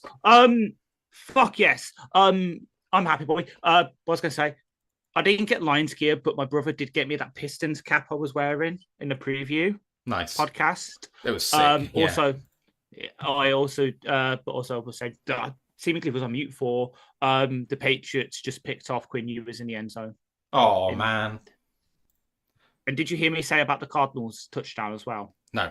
Was on me. Oh, for fuck's sake. 43-yard passing touchdown for Jacoby Brissett to Michael Wilson. It's 16-13 in that game now. Oh, man. What a great pick by Vontae. That was really well done. I don't care what the Eagles fans say. Bring him back. Just have him. Obviously, him and Harper as our backups, but Kirby and Branch, obviously the Achilles injury as our starters. I'll be happy with that as our safety, four safeties. Hell, bring Daniel Thomas back as well as the fifth while Branch is on POP. Attila the Hun is in the building, says good day. And RJ Graham is asking to see the Pistons hat for the people who didn't see it in the preview. Give me a minute.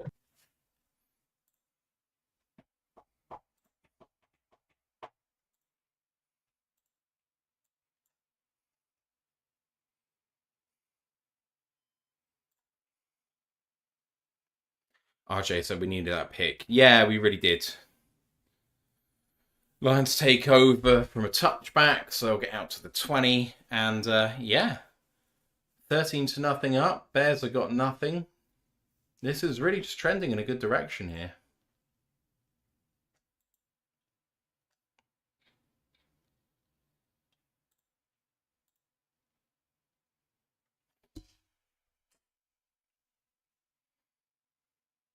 All right, there we go. There is the hat. It's sick. I love it. It is, yeah. It's because obviously, I wear a lot of camo anyway, so it kind of fits. But so one thing I got for Christmas is this bad boy. Don't know if you can see it. Yeah, give me a sec. Oh. It's an ergonomic seat. My chair's been wasting away after owning it for almost a decade. So I thought I'd invest in a chair which actually helps my back, because the long hours we spend in here, like, my back starts to hurt with the age that I'm getting to. So saying like a good investment, and Sarah was like, "Oh, buy it." So yeah, especially with the draft coming up, because you're gonna be sitting in that bad boy a lot over those 3 days. Sorry, I was just watching about the pick. Yeah. It's good play by Avante to sort of getting in the way, but doing it in a way that makes it look DJ Moore was running into him. Kind of boxing him out. That, again, there's that play. Better blocks Goff up loves this time doing that play to Khalif Raymond, and because Jalen Johnson rolled him around, he's going to get a first down there. Then they've marked him second and 1. Oh! There's no way his knee went down. Bullshit, man. Bullshit. Who's going against us? Left, right, and centre. Yeah. I am 56 players away from cashing in this tournament. And given that it's a $109 tournament, I would really like to cash. Second and 1. Ferks are in motion. Goff takes a snap in shotgun. Pressure coming with 5. Lovely throw to Khalif, who beats CJ GJ. And he's going to go all the way down to the Chicago side of the field at the 46-yard line. First down, Detroit. Hell yeah. Oh, again, that's on... Yes, he just burnt CJGJ's ankles there at the line. Little jump cut release package. He had no idea where he was, that man. Showing his age. Hello. All right, at the Bears 47, then Lions knocking on the door. Goff under centre, gets JMO in motion left to right, takes the snap, and it's a play action. He's looking for an underneath pass to Montgomery. Good catch and gets a first down and more. 13 yards for David Montgomery and a first. David Montgomery, last year's best receiving back in the NFL in terms of catch percentage, and this year one of the best in terms of success rate. And one of the best over the past 3 seasons in the NFL on success rate. Yeah, I was looking through some stats earlier today, and I sorted receivers by catch percentage, and Montgomery was number 1 in the NFL last year, catch percentage. Oh, damn. Fair. It's like 96% or 95% or something like that, but it just wasn't that many catches either. Goff boots and a throw to JMO on the run, and he gets himself 8 yards. It's going to be 2nd and 2. Lions are marching, and Goff has got more than 245 receiving yards. Brooke bowled out in the Ashes. He's out for 84. Still 226 for Ford. That's one of the best batting performances we've had all. Yeah, but it could be 260 all out. You don't know. True. Wouldn't surprise me.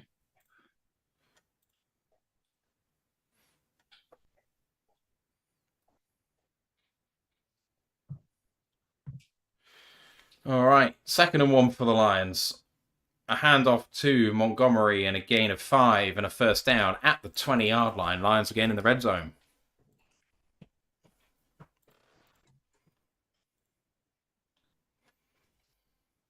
ESPN research, the Colts are the first team in the Super Bowl era to be at 1 point 6 games over 500 and then end the season with a losing record.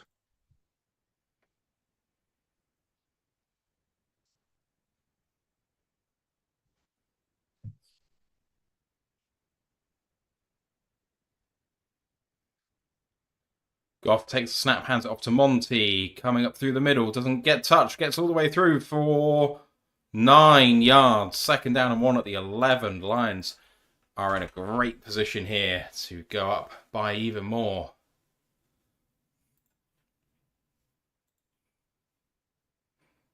This is where Monty should have been all season. True.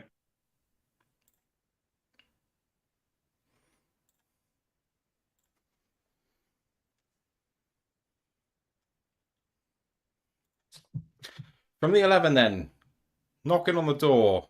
Monty in Wildcat. Goff on the wide near sideline here. Monty hands it off to Gibbs, runs up the middle and gets his head down and gets a first down.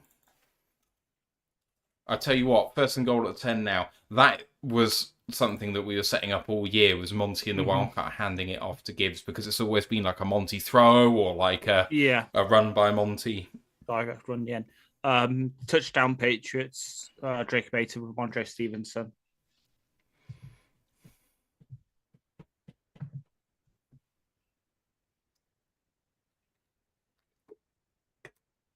Might have to take a timeout here.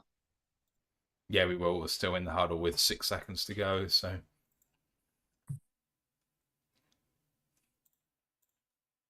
And the Lions do take a timeout after killing the majority of the clock. 2:54 to go in the 3rd quarter. Bears still scoreless.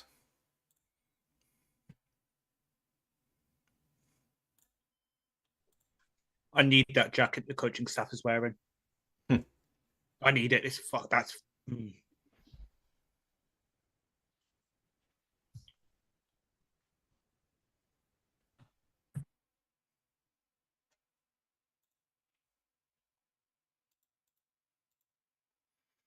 If you are what you say you are, a superstar who have no fear.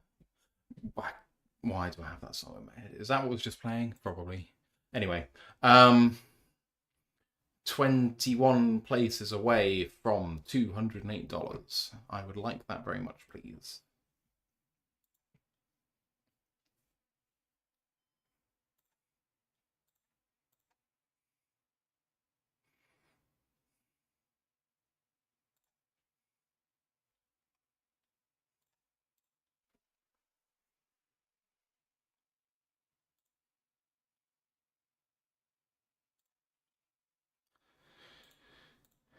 Monty, keep Monty in, says Attila. Carlton says Monty and Gibbs both on that play. Hell yeah. Marmux says so good to see Monty. Could be his last game as a Lion. True. Keep him in for the rest of this drive, and then just play Gibbs the rest of the time. At the end of the day, Monty's going to want to play more than he has done here. So unless he can get assurances as to his playing time, I wouldn't be surprised, Ash, if he's a trade before the draft, like a 5th. Mm-hmm. And I've said as well, that's what that's why one of the latest mock drafts I did on the Discord that I posted in there, I did the retrade for Jackson Powers Johnson from the Raiders, but then we also trade Monty to the Chiefs. Just makes sense. What did you get us getting JPJ for? JPJ for this year's 5th and next year's 4th, and we also get their 7th back next year. That would be an incredible trade. That would be an amazing trade. And then I traded Monty to the Chiefs for their 4th this year and their 6th next year, I think it was. Wow, that's really high. Right, here we go. Can the Lions get their first down and goal at the 10? In shotgun, Amon-Ra going right to left. Goff takes a snap. 2-step drop, quick throw, but tapped to the line and incomplete. Amon-Ra got contacted at the ankle. Was a bit iffy looking there, but hey, second down and goal from the 10. I don't know about you, but I think we should stop running that route with Amon-Ra because we've done it like 5 times. I never known every single time. Yeah.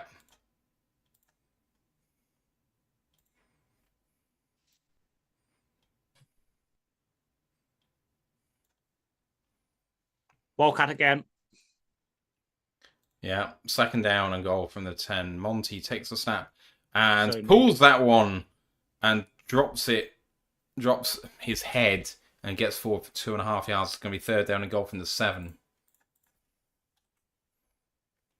Frankly, a field goal makes it a 2-score, 2-point conversion game, so there's no massive concern here. We are on the bubble. On the bubble means you're 1 away from cash. Third down and goal. And there's Tesla in the game. And Goff looks towards J-Mo, who drops it. 4th down and goal from the 7. Field goal time.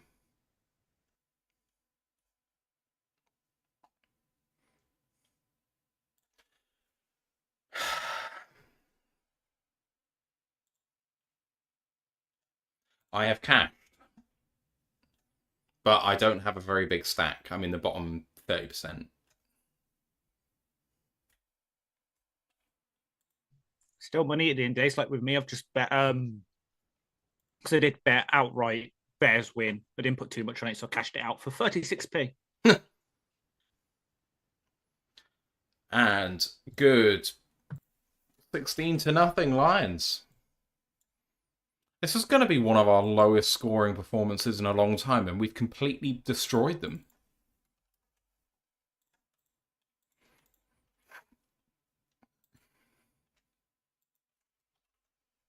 I say that now. We easily could lose this game.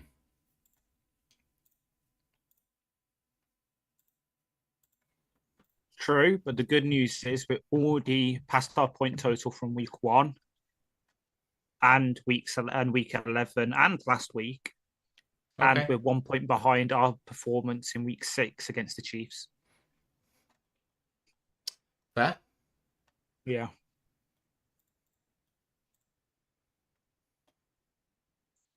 But in good news, our defense is currently slated to better their best defensive performance by 9 points.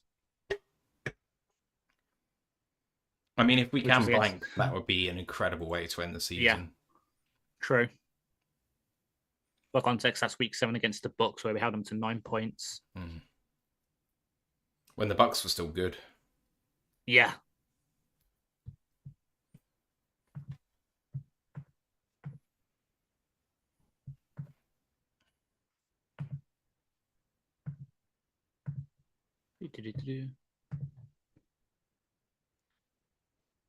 suppose we've only got 7 pressures on Williams. Yeah, but we've just played coverage and we've played it well. Yeah. They've run it a lot. True. How many passing attempts do they have? They have 17 passing attempts. How many pressures? 7. 40% of dropbacks. Fair. Good. Yeah, that's a good point. 37%, something like that. But, you know, it's still like, that's not amazing. But that's still like, under pressure. Goff has thrown the ball twice as much as Caleb has. True. We've had 51 offensive plays to their 29. They haven't been on the field. The Cardinals just took the lead against the Rams, by the way. Okay. Former Packer Josiah DeGarber with the touchdown catch off Brissett. Nice. What was I going to say? To be fair, and also I'm saying that part of the reason it's also getting skewed in my head is because of those 7 pressures, how many do you think Aiden's got? He's got a sack, so he has to have 1.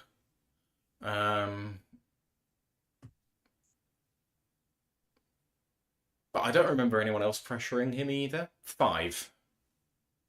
Bang on the money. He's got 5 pressures, 1 sack, 4 hurries. Nice. Rocky Sin's been credited with a hurry, and so has Derek Barnes. Is this?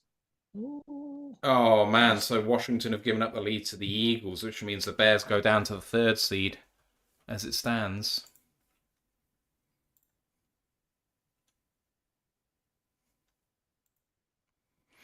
Chiefs Raiders is a shit off 6-6. True. But what else did you expect from a game that's got Aidan O'Connell and Shane Bushell under center?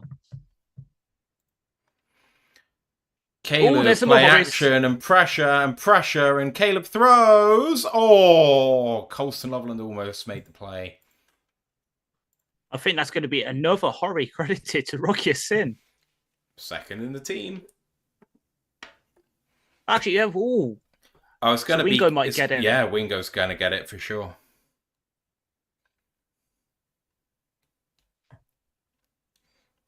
Attila asking about our favourite tackle and tight end in the draft that we want for the Lions. Tight end is going to be in the weeds for me a little bit, I think. But let me have a look at the PFF mock draft simulator, see what I can. Tight end for me, my top one, at least because also you can get him currently according to PFF, most of the simulators. Oscar Dalp out of Georgia. As for tackle, well, there's only one answer. Francis, the Miami right tackle. Disagree. It's not the only option. It's like, but for me, like the way I've been talking about him for the past 3 weeks on our Discord and that, he is my favorite. There was obviously the Utah tackles and Caleb Tiernan, the Northwestern left tackle. He's also on my radar as like a sort of, if we don't get one in the 1st round, maybe get him in the 2nd kind of option. Yeah, so I'm all in on Spencer Fano. Yeah. I think we can get him and I think it would be good for us. Yeah. And then in terms of tight ends, Sadiq's obviously great, but he might go first. Justin Jolly, NC State. In the 3rd round, we didn't have a 3rd round pick, but he's good. He could be like Laporta, where you've got the catching ability, he just needs to work on the blocking a bit. Yeah. Plus, obviously, we've got the number 1 expert on him in the UK. On our staff, because obviously in the world. In the world, yeah, true.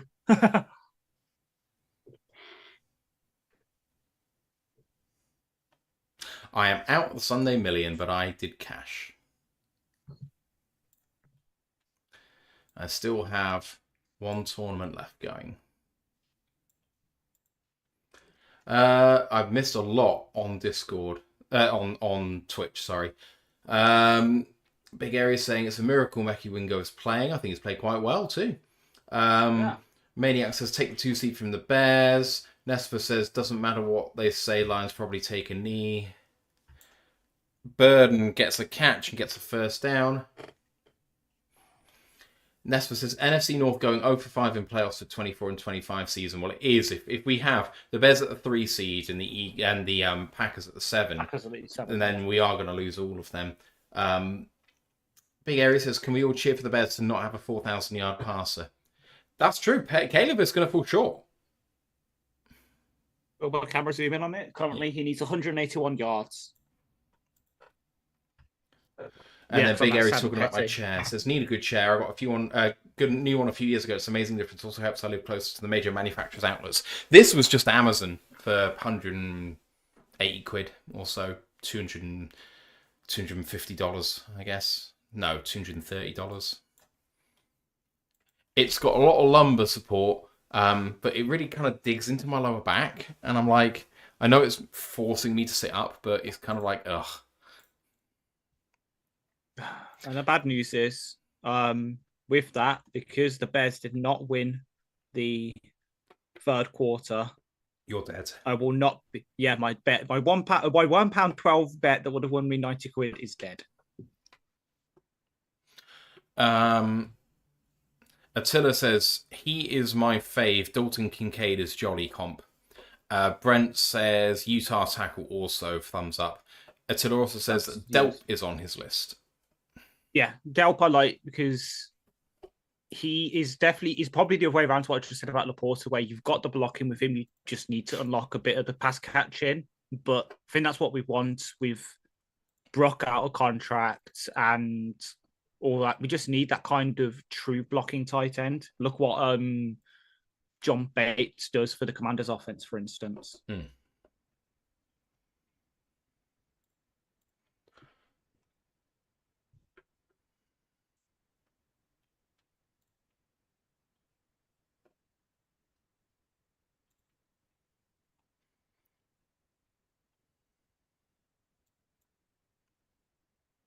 Oh, you know what? I'm going to do it. I'm putting 27p for us to shut out the Bears. That's bold, given that they're at R33.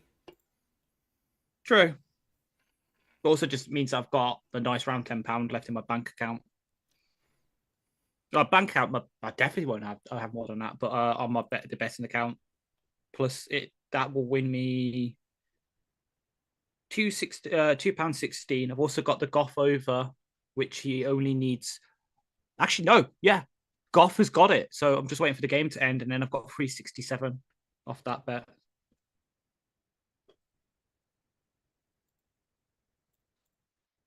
Tyler Lacey, neutral zone infraction.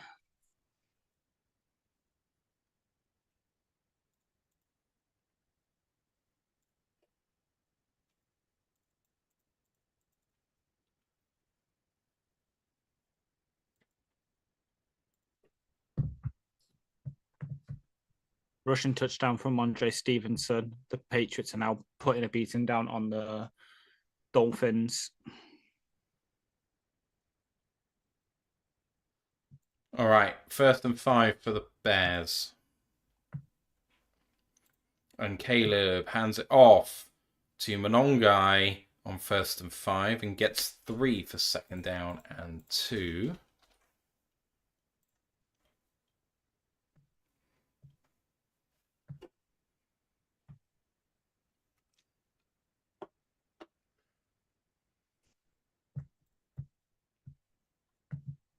If you've been with us through all of the season and you've seen the highs and the lows and us going through it, I just want to take this opportunity in the final corner of the season to give a big shout out and a thank you to you all for doing that. We do this because we're here watching the game anyway, and it's good to watch it with friends. As a throw to the end zone, touchdown Bears for Ja'Day Walker on the seam route.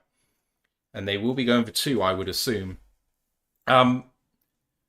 Yeah, I find it weird to watch people streaming in the way that we're doing right now personally. I watch some people and I go, this doesn't do it for me, but I know that a lot of people love doing this sort of thing, and frankly, me and Ash, we would be here anyway. So putting a camera in front of us and reacting to it is no great stretch, to be honest. And given how shit the commentators are, it's not that crazy. But Yeah, man, it's been a good season in terms of what we've been doing, I think, as a show. And it's not what we wanted. Here comes a 2 point conversion, but it's been rewarding in a lot of ways.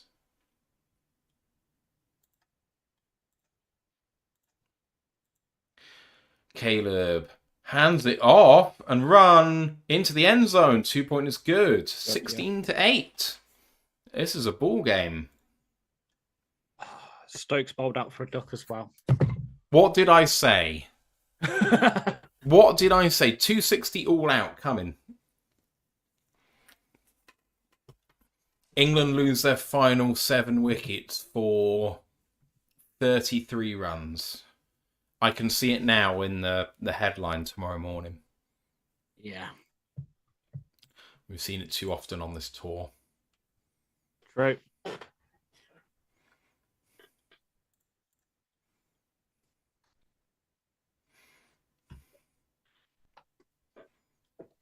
The tournament I'm playing at the moment, I've cashed in, and first prize, which is tomorrow because it's a 2-day event, is $17,000. That'd be nice. That would be nice. Jesus. And there's mystery bounties as well now. So if you get into the money and you knock out a person, you get to open an envelope.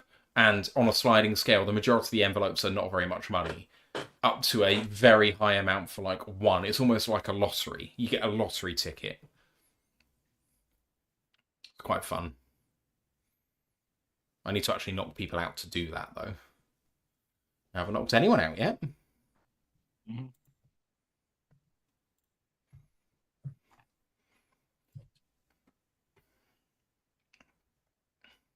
Attila says, I'd rather get one of those 2 vets entered the draft capital on end or nose tackle in mid-rounds. RJ says, AQM is my favourite edge on the team. Sorry, Ash, you say?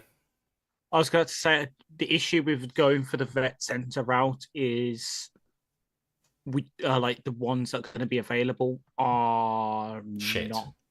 Yeah, basically. Yeah. Or Tyler Linderbaum, which presents a different set of problems.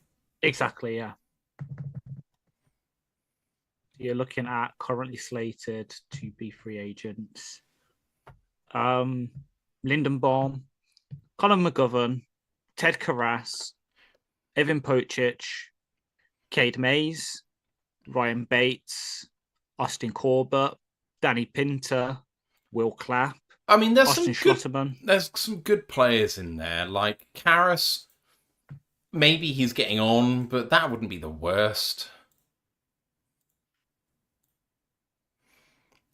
I mean, there's Matt Hennessy, who once upon a time was a highly regarded draft prospect, but that was like 7 years ago.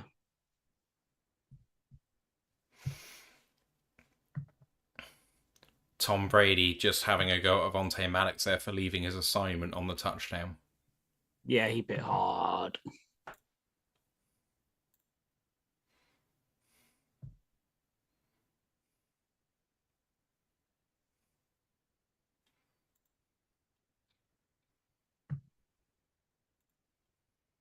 Right, Lions come away with a kickoff, and up to the 31 is Tom Kennedy.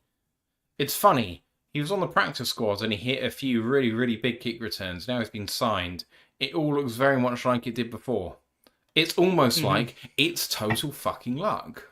Unless you are exceptional. Kevontae Turpin, exceptional.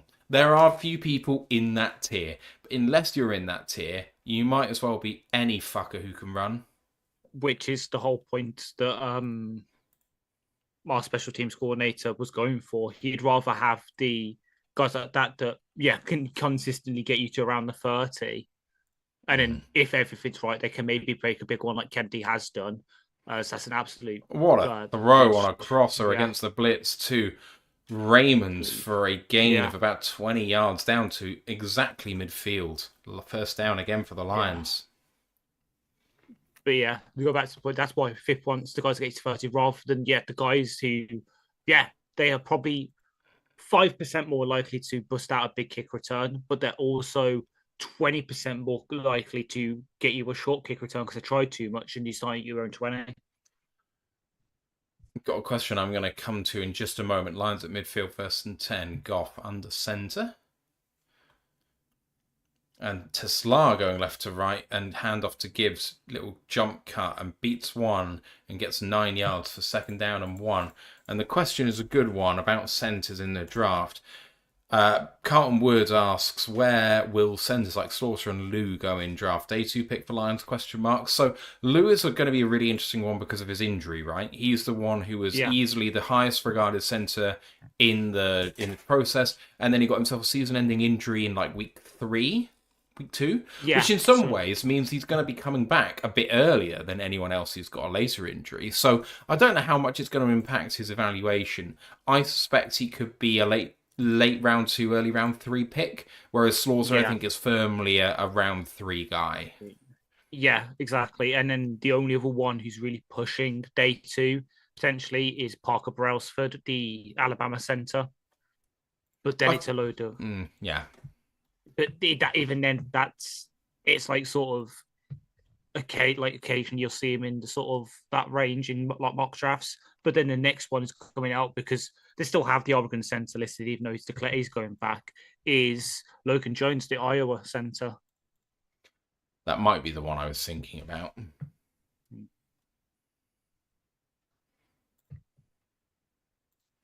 Right. Goff, 3rd and 1. Trick play. Goff running a route. Monty, can he throw for him? No, he's going to hang on to it and take the sack. It's a loss of about 5. It's going to be 4th down and 6, but who cares? Who cares? Right, so centres. PFF have Lou at 59. They have Slaughter at 79, but his ADP is 65. The next centre is Pat Coogan, Indiana, 156, but his ADP is 201. Yeah, because he... And then Logan Jones, 177. Yeah. So ironically, but not ironically, he was being discussed, I want to say, on the Detroit Lions breakdown because he won like the MVP for, I think it was Indiana's game. He was the MVP for, but he's one of them that he's a day 3 guy, and yeah, he's very good for college, but he's one of them that will, according to most reports on him, will probably just be at best a backup on his rookie contract. Like that's what Eric said about him. I think it was interesting. But yeah, it's just one of them where I think it could be we take him and he turns out to be absolutely great, but it's just I don't think the sad thing is not many good centers, which is probably why we will have to go for a Lou, a Slaughter a bit higher than that most people have, because there's not many good ones, and you know what Brad's like. If there's one of them he falls in love with, let's say it is Lou, he loved the tape before he got the injury, and then we bring Brad Graham on a 1-year deal just to fill in the gap while Lou gets up to speed next season. I would not be surprised at all.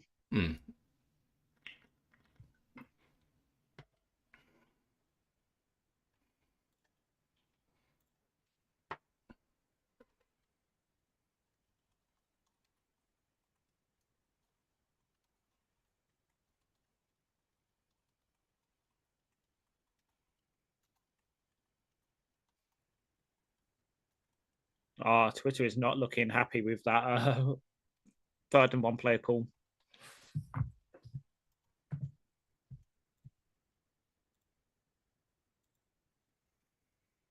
RJ Graham says, draft all O-line, tackle, centre, guard, Kamari, Ramsey, safety at 45, Jake Slaughter, centre at 175 in the draft. Jake Slaughter's going to go top 100. Yeah. Sorry, I don't see Jake Slaughter in the 4th or the 5th. 175 would be the 5th. It's not happening. Right, 8 points down. Chicago have the ball with, 12 minutes to go? Yeah.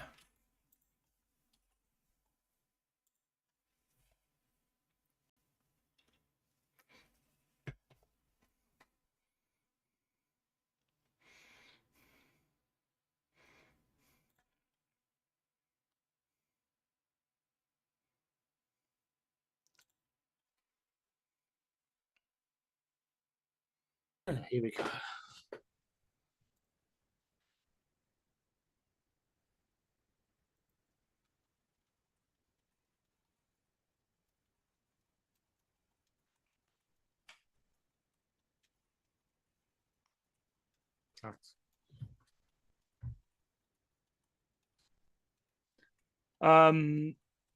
Kennedy questionable with a rib injury.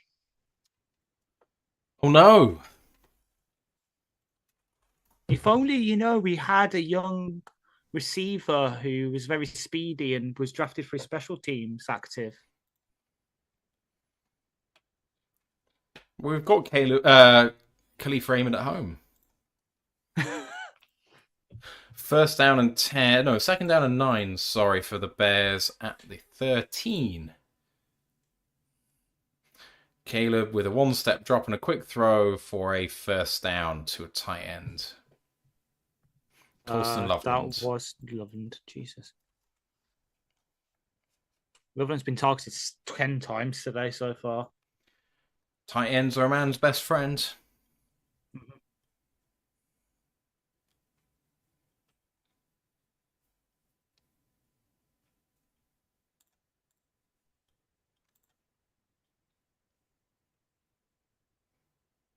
What the hell? No.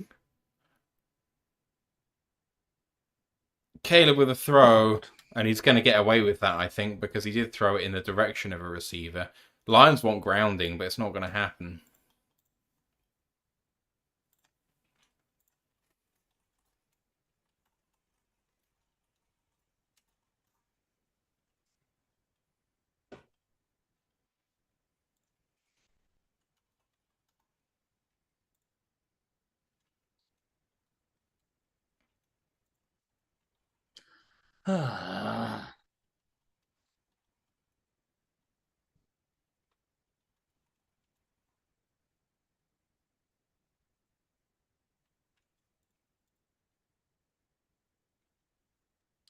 Poor pylon. What that's ever done to you, Caleb? Jesus.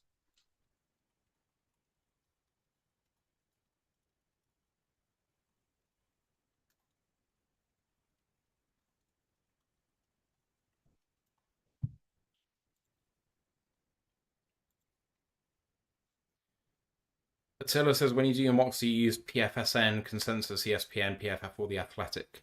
I use a combination of PFF, Pro Football Network, and Mock Draft Database. I use those three. Draft Network occasionally, and then just like a couple of others, like I was mentioning. I'll just shop around basically. Like I said, the Draft Buzz one. I've now found this new one called I can't remember what it was even called, but the one I was trying just before we started. I just try and shop around as much as I can, not just to find the ones where I could just exploit it, but just see how each machine just pumps out the draft and build up a picture that way.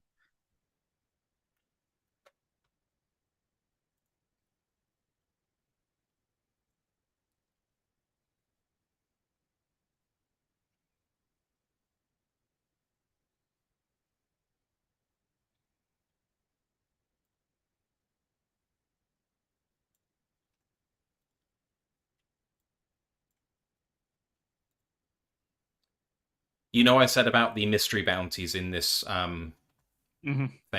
So the top one has already gone, but that was a $30,000 ticket. If you knock someone out, you could win $30,000.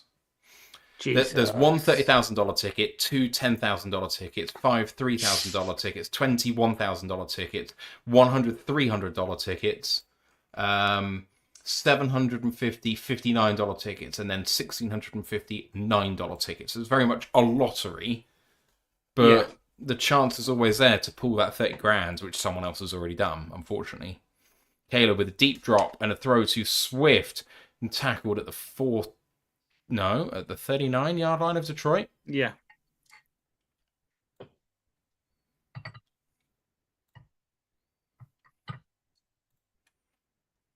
Oh, DJ Moore, non-contact injury to knee. Oy, oy, oy. Just take him out for the rest of the game. You do not need him. You're in the playoffs. Like, come what may. Oh, yeah. Especially when that can happen. Caleb on 2nd and 2, and Williams throws to Loveland. Beats 1, beats 2, and down at the 12-yard line, 1st and 10. 8 points down, 7.5 minutes to go.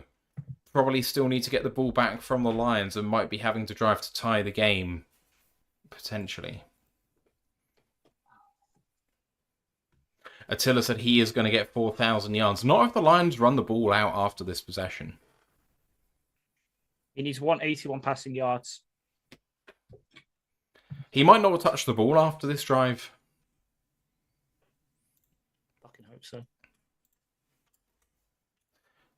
Caleb, play action again, rolling out to the right-hand side. He's going to run himself, and he's going to go out of bounds after a 1-yard gain. 2nd down and 9. There was no one with him.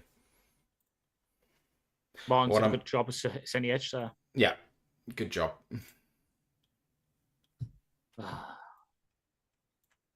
At the highest point we had, which was Monty's 9-yard run with about 4.5 minutes left in the third quarter, we had a 97% win probability per ESPN. It is now down. Is now down to 73.4. 2nd and 9 from the 11. Empty. Caleb, one-step drop and a quick throw, and well caught by Loveland. Gain of 7. 3rd down and 2.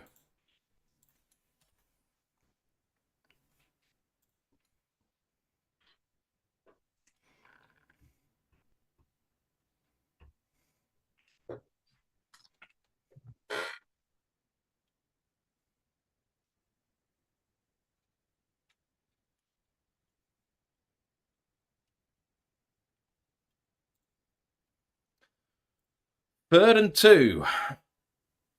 Run play to Swift, bouncing outside, then goes inside and gets the first down. There is a flag.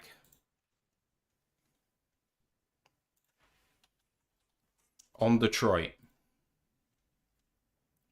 1st down, Chicago. Holding on Wingo.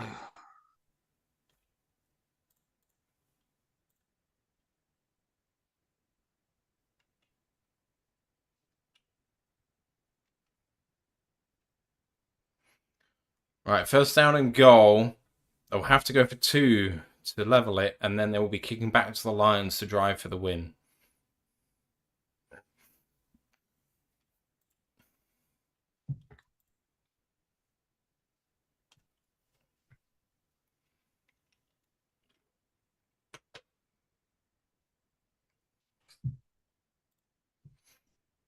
I formation, Williams, play action, throws, touchdown Bears, Loveland.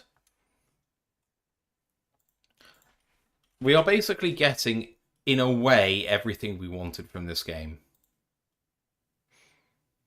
That's not true, because I wanted the Bears to win the third quarter.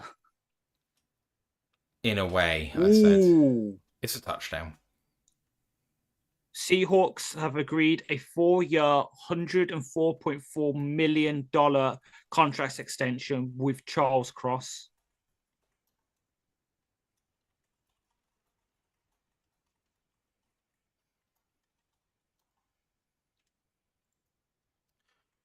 Right. 2-point conversion coming.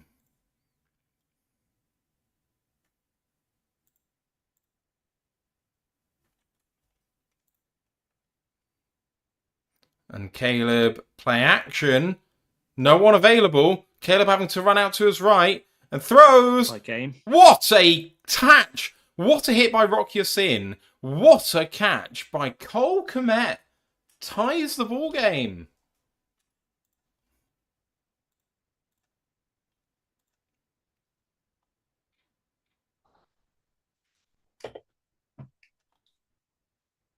And with that, our win probability per ESPN is now 53%.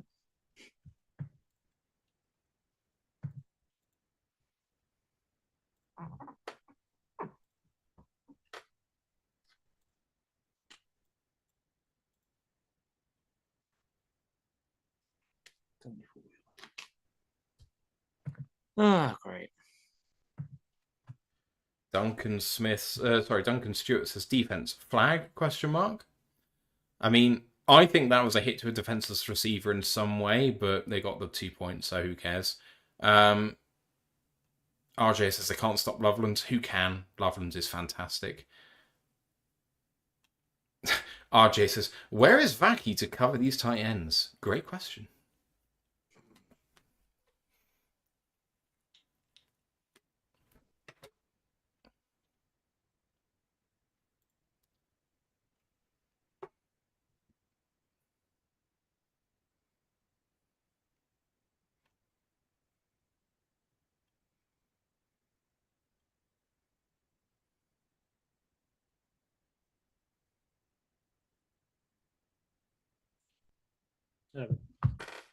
It all makes sense now. Dan did that weird 3rd and 1 play with Monty because he wanted to get the higher draft pick.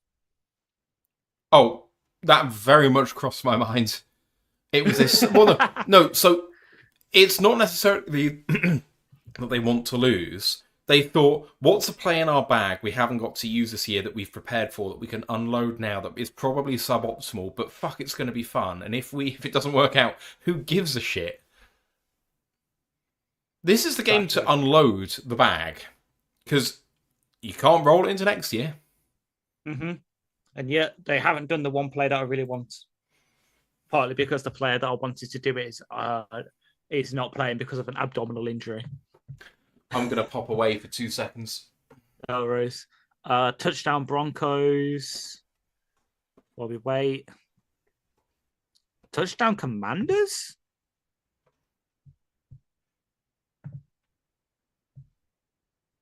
Touchdown Commanders. Talking of John Bates earlier, he's just scored a 2-yard pass, receiving touchdown for the Commanders to join them with the Eagles. So right now, if these teams tie, who gets the Bears still get the 2nd seed? Damn. As we field the kick return in the back of the end zone. Yeah, touchback to 25. There you go, people have been tracking it. Caleb just needs 74 yards for 4,000 passing yards.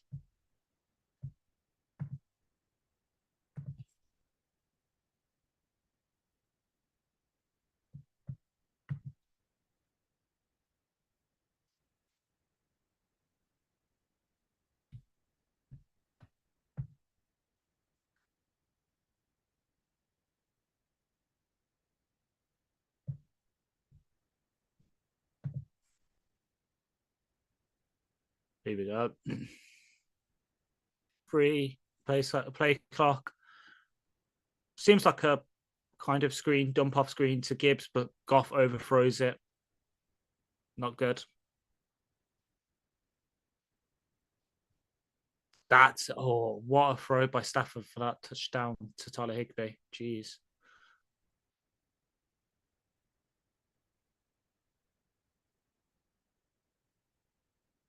And with that incompletion, our win percentage is now 48.4% by ESPN.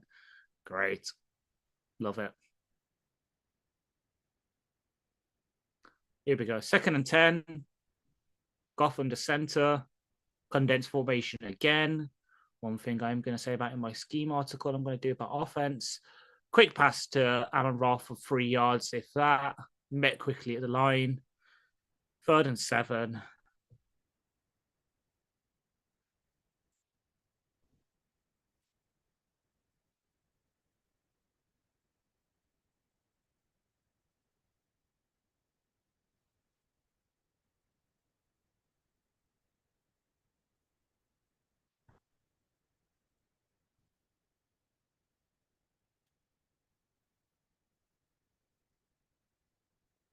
We go. Goff calling for the snap. Decently clean pocket. Crossing route to JMO. JMO across the 40, across the 15, steps out about their 45-yard line. Our 45-yard line, excuse me, sorry. Just simple inside release. Kind of rub route done properly this time. And yeah, just gets upfield. Very good, very nice.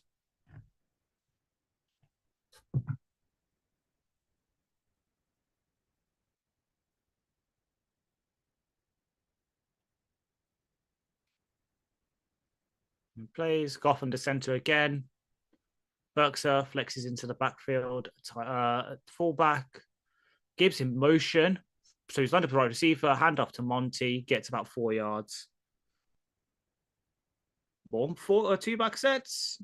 Technically, but Gibbs is lined up as a receiver. I like it.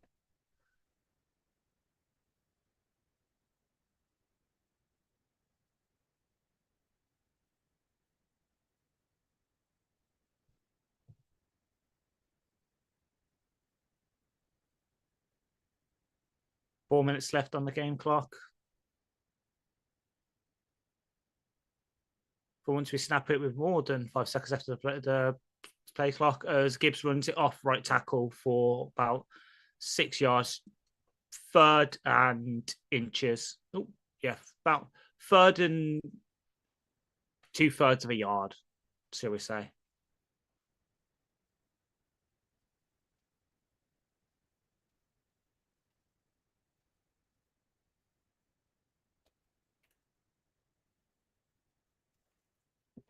Goff under centre again, 3rd and 1.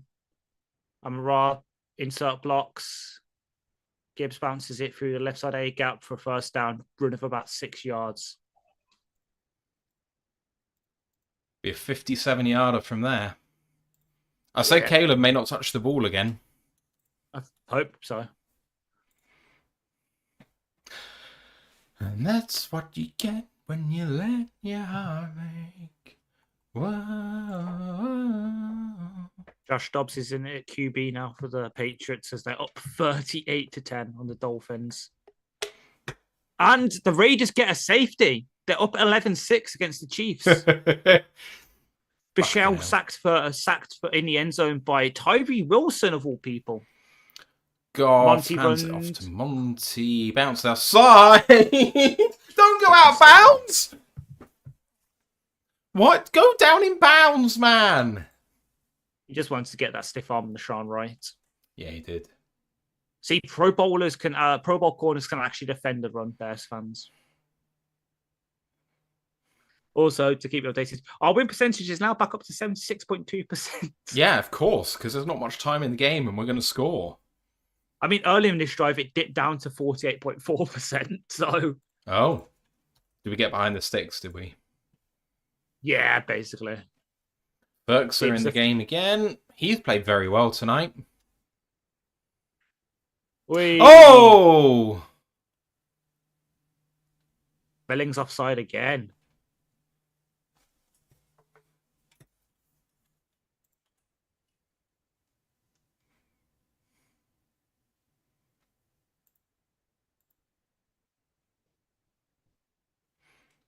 First down and 10. Actually, I wonder if that was on purpose to give us a first down. Because in that way, we don't then get a first down. It's an extra play that they have to face. True, yeah. 2nd and 1 is advantageous to the offense. 1st and 10 is neutral. Mm-hmm. Tom Brady has just said that. I have just heard Tom Brady say that was a smart call by Dennis Allen. Amazing. I'm not saying I'm as good as Tom Brady, but Goff turfs it towards Monty. You definitely have more soccer knowledge than Tom Brady, let me put it that way. Yeah. I've told you before, my father-in-law's a Birmingham City fan. But he has been since he was a child, and he was born there, so it is fair enough. It's allowed, exactly.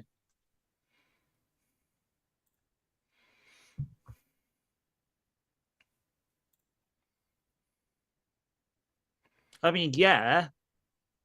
But at the same time, we've been running the ball more in the second half. Goff takes a snap and throws it very quickly. There's no one there. That could be grounding. There's no one in the area. I am waiting for a grounding call here. Tom Brady's just said it could be grounding. How about it? Yeah. There we go. Flags come in.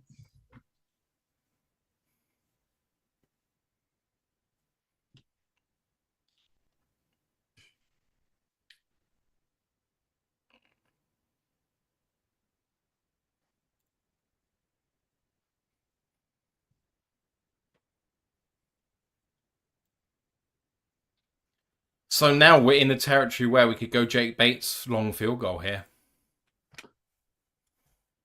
Yes. I don't know how long it would be, but it'd be pretty long. But I think we should do it. Apparently he made it from 56 in the warm-ups, but it's cold out there.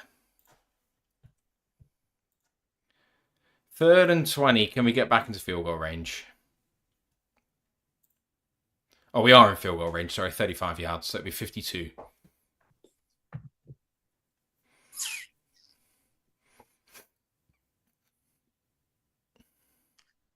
And okay, that's not really on Goff. That's just a fucking unlucky ass fucking play. Nashon Wright. Kevin Byard. No, Kevin Byard. Sorry, my bad.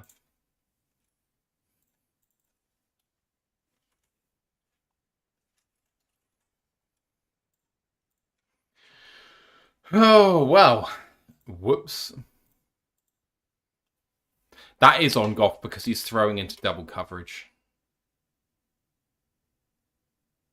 That is not a throw he should be making. There are 2 or 3 defenders in that area. There's no way that's a good throw.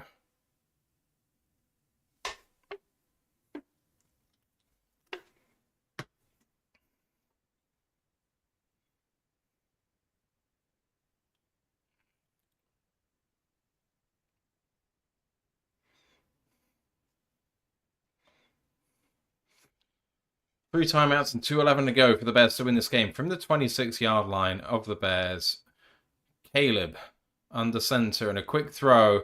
Almost picked! Oh! Luther Burden tipped it up and it was almost picked by Marcus Davenport of all people. 2nd and 10. What a way that would be to end the season on defense, would be a Marcus Davenport interception. That'd be pretty funny. Oh, he almost had it too.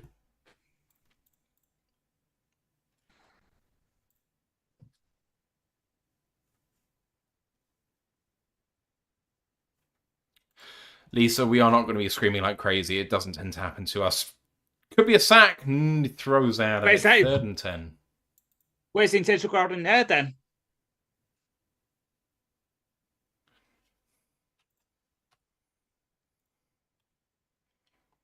Where's the intentional crowd in there then? Come on, you didn't call it with the Burden one earlier. There we go. Thank you. It is grounding called.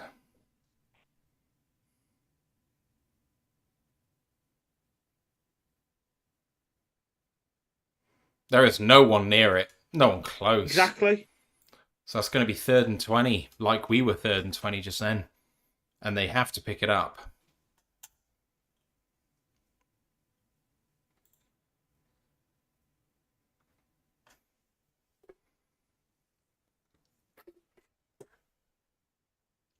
Right, here come the Bears then. Lions are going to win this game as it stands. No, they're not. It's a tie. We're going to get the ball back as it stands. That's what I meant. Caleb and empty on 3rd and 20. Lions bring 4. Quick throw out to Monongai. Gain of 15. Dude, I like the sort of call defensively to have Hutch line up as the off-ball linebacker in that, and then rush from that thing, that alignment. Well, I say thing, alignment. You know what I meant. So they're going to be punting, and we're going to have a 2-minute drill to win the game. Yeah. From our own, Tory Taylor is a very good punter. For all the jokes about Tory Taylor, Let's say they from the 10. So they're 31. Let's say punt about. Is it their 31? Okay. Yeah, they're at their 31. All right, so I'd say we get 25. I was going to say 35. You know what? Actually, if they do punt, that's the thing. Who's closest? You say R25. I say R35. I'll be closer for sure. Taylor has a leg where we're going to be recovering at the 15 from there. If we recover it at the 15, that's only a 50-yard punt from there. 54-yard punt. That's not that far for him. Hang on, from R15. At R15, they're coming out their 31. So if he punts from their 30, so their 31 to the halfway is 29. 19 is yards. 19 yards. And then from R15, so that's an extra 35. 35, yards. That's 54 yards. It's a 54-yard punt. I don't do maths. What did I think it was like a 60? Yeah, because our six. Because that's why I'm getting confused. Because I'm like, okay, it's nearly at their 30, so let's call it their 30. Let's get to halfway first. That's why I'm getting confused. Because I'm saying it's thinking it's their 30 when I'm. That's when I'm If getting the you maths take wrong. it I away from realise I've gone wrong. 100, Yeah, 31 away from 100 where they start is yeah, 69, 15 away yeah, from 69 is 54, so you can do it in reverse, yeah. and it kind True, of that's what I makes a bit should more do. sense. But I can see where I was getting confused then, because I was looking at their 30. Once I get like halfway, it's 31 yards away. It's not, it's 20, it's 19 yards away. Lisa said, Thumbs too them bad it off, was mate. under 2 minutes, would have been a loss of down. It was a loss of down. It doesn't matter if it's under 2 minutes or not. Intentional grounding Yeah, is always a loss of down. yeah.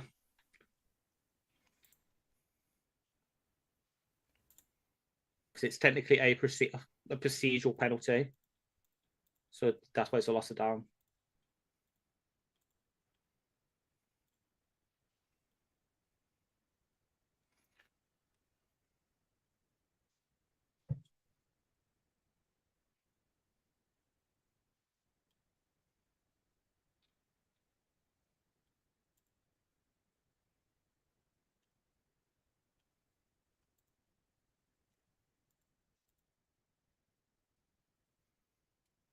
Attila's has stopped. My mind is hurting. Right, here's pump formation. Pumps from the 21. And it's going to go all the way to the 23. And Leaf is going to try and bounce it outside. And he does. And gets outside the tackle. And it goes down at the 37. Yes. He recovered it further up than I thought, but only by 5 yards or so. But he just had a good return. Yes. Oh, wow. The Bears have got the 2 seed. Washington are going to win that game against Philly. Josh Johnson. I know he's a QB, but he rushed it in. Fuck. He's a good rusher. So that was a 46-yard punt. Yeah, not good.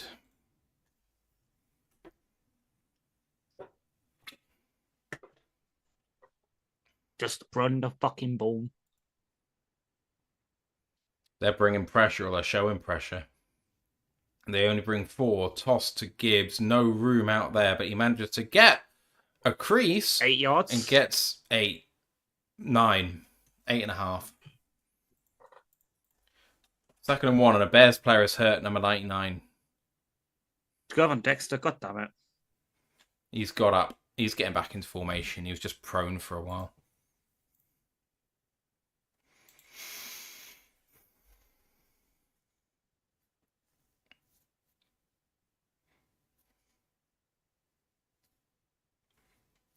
Right, almost in field goal range. 1 minute to go.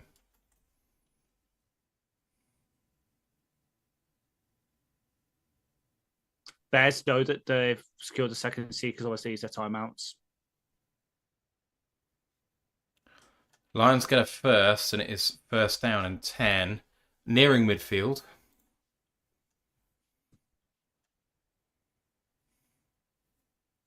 Oh, someone looks like they're dead. CJ Gardner-Johnson. Oh, he looks like he's in a really bad way. They are immobilizing his neck. Yeah. Even I'm not making the joke there now. Yeah, that's not good. Oh, I'm out of my tournament. Ay. Well, in good news, the Jets have done it. They've completed a one whole season without getting in one interception. Good effort. The Bills win 35-8.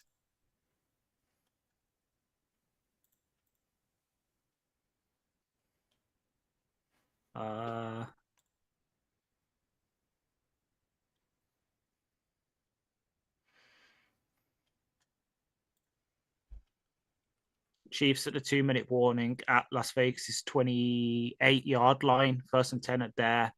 Down 9 points to 11. And the Broncos are 3rd and 8 at the Chargers 9 with 3:13 left. And they're up 16-3. Make that 4th and 3 at their 4.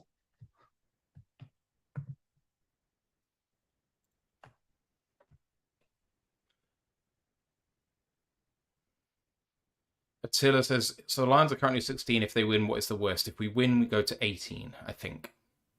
Yeah. Whereas if we lose, I think we drop to 14.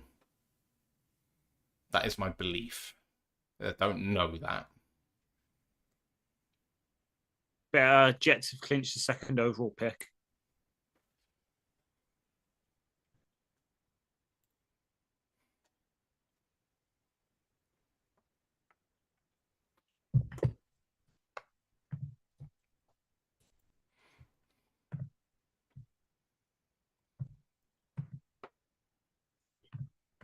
Tennessee are going to fall to 4. Oh, actually, no, they might not. Arizona lost, but against the really strong Rams. Tennessee are 3. Because their strength of schedule is 0.574. Arizona's is 568. Yeah, so if Arizona lose, they're playing a Rams team which is way above 500, so their strength of schedule is going to increase. So it could increase to above 574, is what I'm saying. I don't know how much it's going to increase by. True. Lions are in field goal range and could win this game, so they're going to fall to 17. Sorry, 17. Minnesota are 18, and I don't think we can surpass them because our strength of schedule is just much worse. Yes. 493 for us, 516 for them. Yeah, I don't think we can overturn that by playing Chicago today.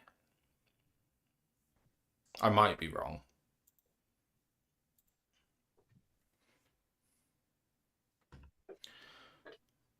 Of course, Bates could miss. That would be interesting. How much does he need? 58? 58. How spectacularly lovely will it be if he doesn't get a chance to possess the ball again? So lovely. Goff hands it off to Gibbs, run up the middle for a gain of 1. And the Bears are going to take a timeout, or are they? No, they're going to let the clock run, and so are the Lions. This is going to be it. Or not. According to ESPN, we just took a timeout with 9 seconds left. Yeah, we did. Why? Because we've still got 1 in the bag, so we're going to run another play.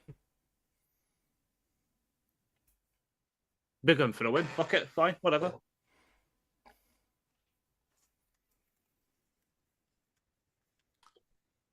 You know, yeah, it's not. It's only going to be a passing play. It's going to be a run play to get us on the left hash. Yes, agree.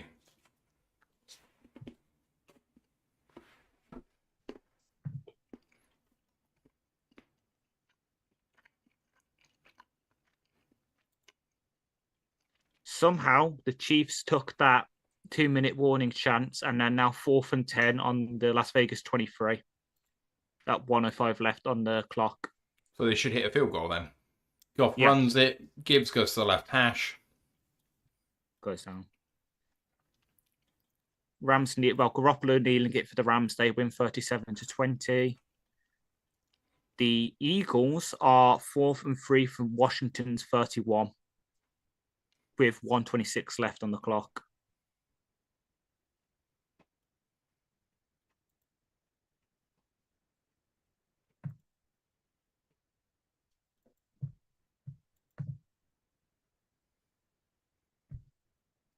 Philly are down 7, 4th and 3 at the Washington 31 with 1:26 to go. So if they don't get that, it's done. Bates lining up. Oh no, they're 4th. They're 4th and 3. Yeah, that's what I said. If they don't get that, then they're done. And they don't. So Bears... incomplete towards Carlos Granderson. So the Bears are the second seed. Bears are the second seed, so they don't need to win this game. And Bates from the left hash from 42. Snap good, hold good. Bates straight down the middle. Lions win to end the season. Finish with a winning record. And they will be drafting 17. 17, yeah.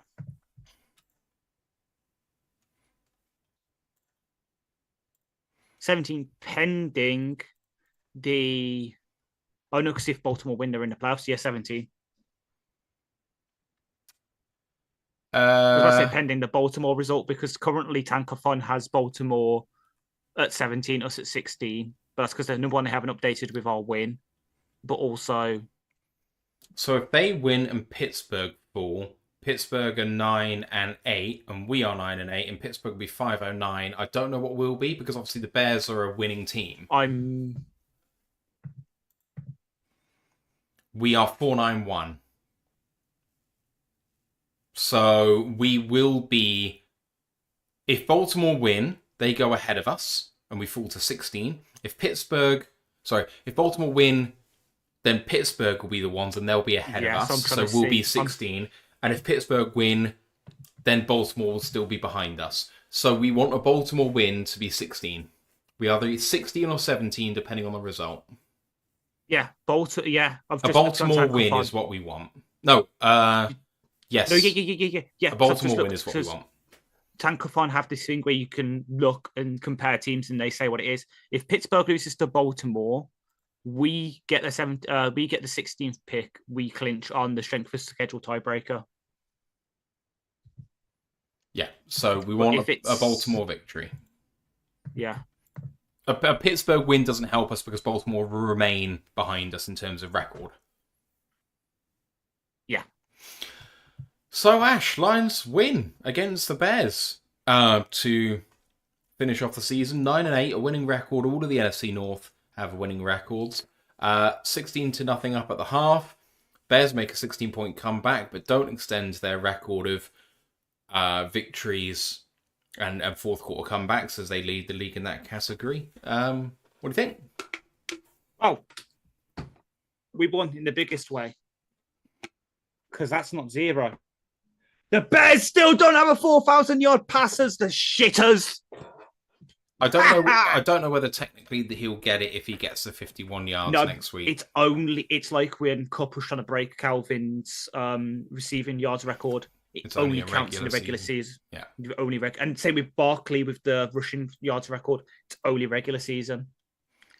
The Bears are fucking shitters. Chiefs did kick the field goal and lead by 1 against the Raiders with 17 seconds to go, but the Raiders have got to the 41-yard line of the Chiefs.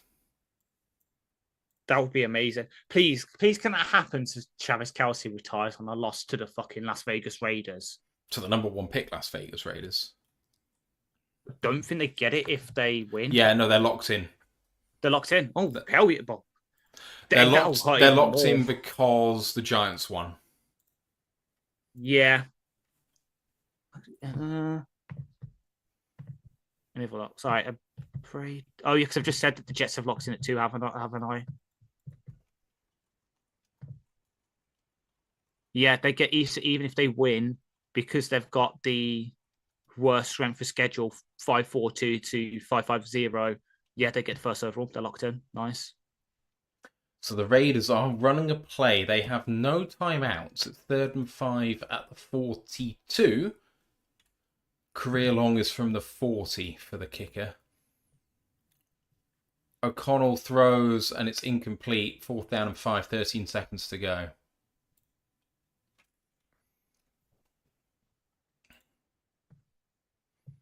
Daniel Carlson for his career long. For 57. Tennessee was the other one. No, 59. 60. It is 60. Jesus.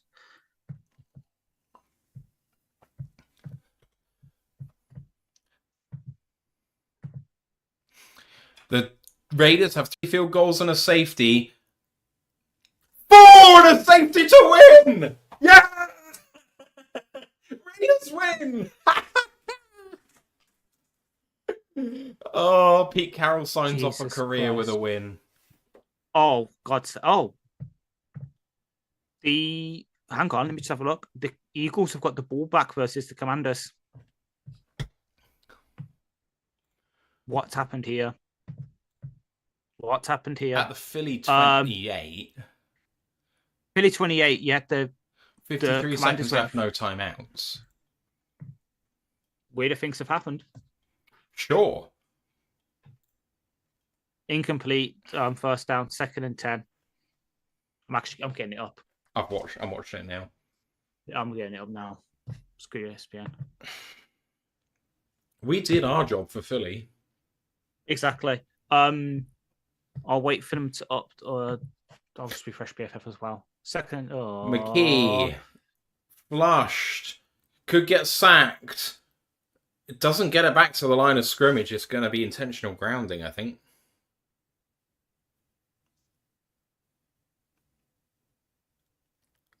While we wait, your PFF grades to end the game. On offense, your top graded player was Khalif Raymond, 91.0 on 14 snaps.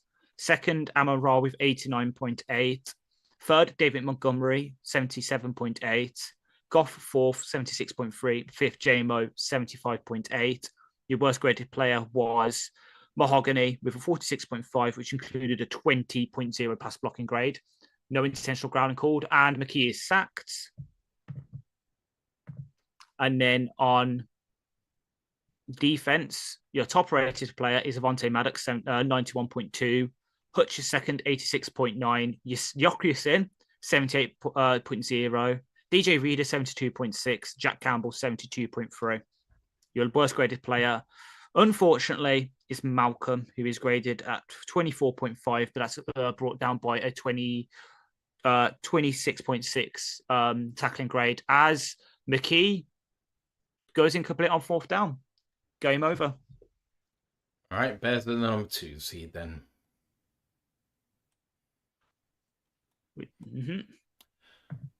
How about that? There have only been 3 teams this season with a fumble return touchdown and a pick 6 in the same game. Week 3, the Vikings did it. Week 11, the Steelers did it. And week 18, the Browns did it. All 3 of those were against the Bengals.